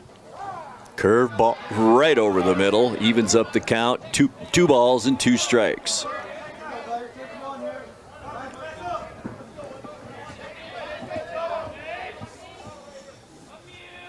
Garcia the pitch.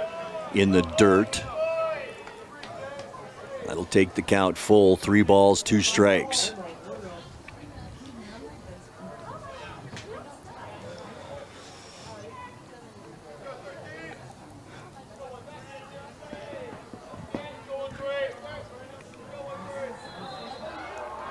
Full count, 2 down, bottom of the 6th. Branham a timeout at the plate.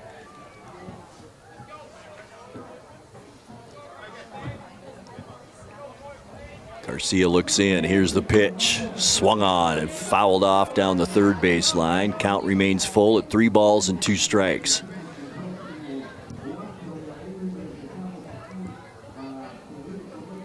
Andres Garcia, the 5th pitcher for Eastmont in just this second game tonight. Went through 2 pitchers in game number 1. Here's the 3-2 pitch. Low and outside. And that's yet another walk as Branham takes the base and heads to first base. That's 3 walks this inning. 3 walks and 3 hit batters in the 5th for Eastmont. 3 walks and a hit batter in the 4th as well. So it's been a struggle on the mound for the Wildcats here tonight. And now it's Thomas Ivey. He's been hit by a pitch. He walked and had a hit way back in the 2nd inning into left field. First pitch ball, bases loaded for the Panthers with 2 outs here in the bottom of the 6th. 2 runs and this game will be over for the Panthers.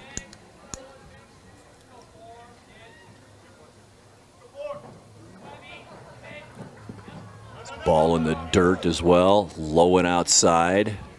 2-0 the count.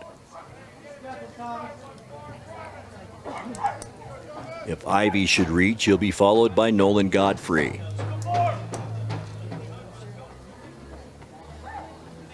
Garcia the pitch. Nice curveball over the middle of the plate there. 2-1 the count. I think Ivy was taking all the way there, even at a 2-0 count.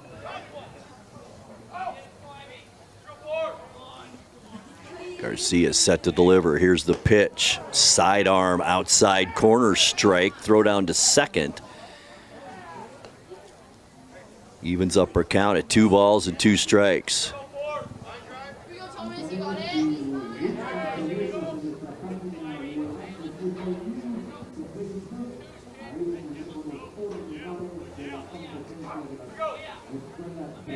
Here's the pitch, swung on again. Just a piece of it that time for Ivy. Into the backstop near the Panther dugout. The count remains 2 balls, 2 strikes, 2 outs, bottom of the 6th. Bases loaded for the Panthers.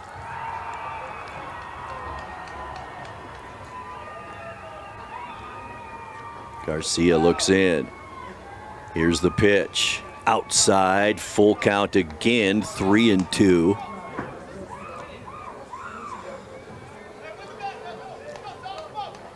Eastmont trying to avoid the 4th walk here in this 6th inning.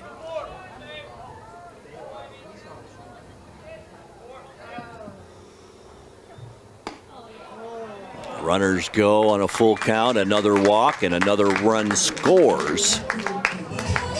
And that makes it 15-6. And to the plate, Nolan Godfrey. Walked in the 4th, flew out to center field his last time up in the 5th. Another run, Wenatchee will put this one away. 10-run rule after the 4th inning. Sharply hit down the first base side. Foul ball, 0-1 the count. Godfrey loved that inside pitch there, just got a little bit too out in front of it.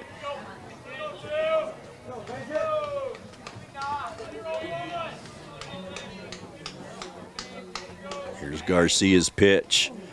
Inside on Godfrey, evens up the count, 1 ball, 1 strike.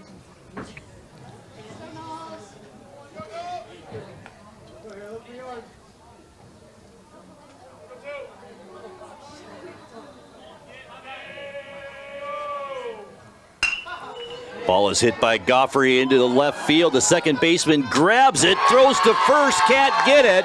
A run scores and another run scores.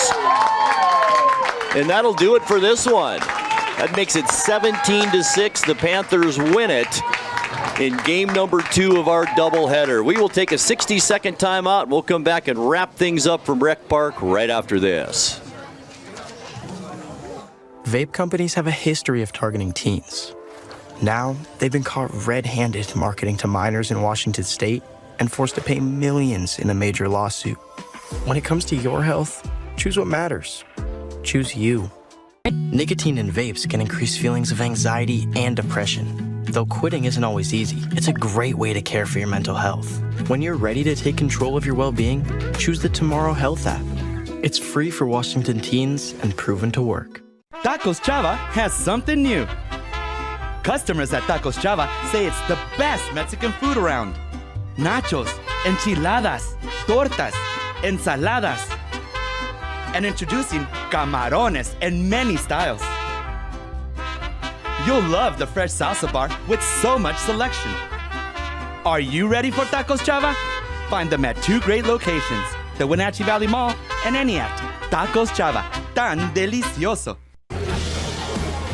Grant Olson back at Rec Park, and that wraps up our doubleheader tonight on the NCWLIFE channel with Wenatchee sweeping the Eastmont Wildcats. The first game, Wenatchee winning it by a score of 11-1, and then winning the nightcap by a final score of 17-6. Do want to thank our crew here tonight. It's been a long day. Malcolm Whitehall back in the studio. Our producer, line producer, is Dan Kuntz. Thanks to our camera guys, Paul Collard, Cagney Fox, and Jesse Ventura. Also our production assistant, Tim Bronowski. So I'm Grant Olson. Thanks again for being with us. I hope you have a great night and a great weekend, and please join us again next week for more sports right here on the NCWLIFE channel. Good night, everyone. The give and go. Good shot. Go, go, go, go, go, go, go. Thanks for joining us for live coverage of Prep Spring Sports on the NCWLIFE channel. Today's broadcast has been brought to you in part by our Platinum supporter, Alpine Air Heating and Cooling. Also by Abby's Pizza, Apple Valley Honda, Biosports Physical Therapy, Coldwell Banker Cascade Real Estate, Global Car Care, Harvest Valley Pest Control, Highlander Golf Course and Grill, Alpine Air Heating and Cooling, Kennedy Real Estate Group, Les Schwab, Sangster Motors, Save Mart, Tacos Chava, Together for Youth, and Valley Tractor. We now return you to normal programming already in progress. Scoring is Brittany Howe, and a two-run double for Bella Clinton makes it a 5-0 ball game.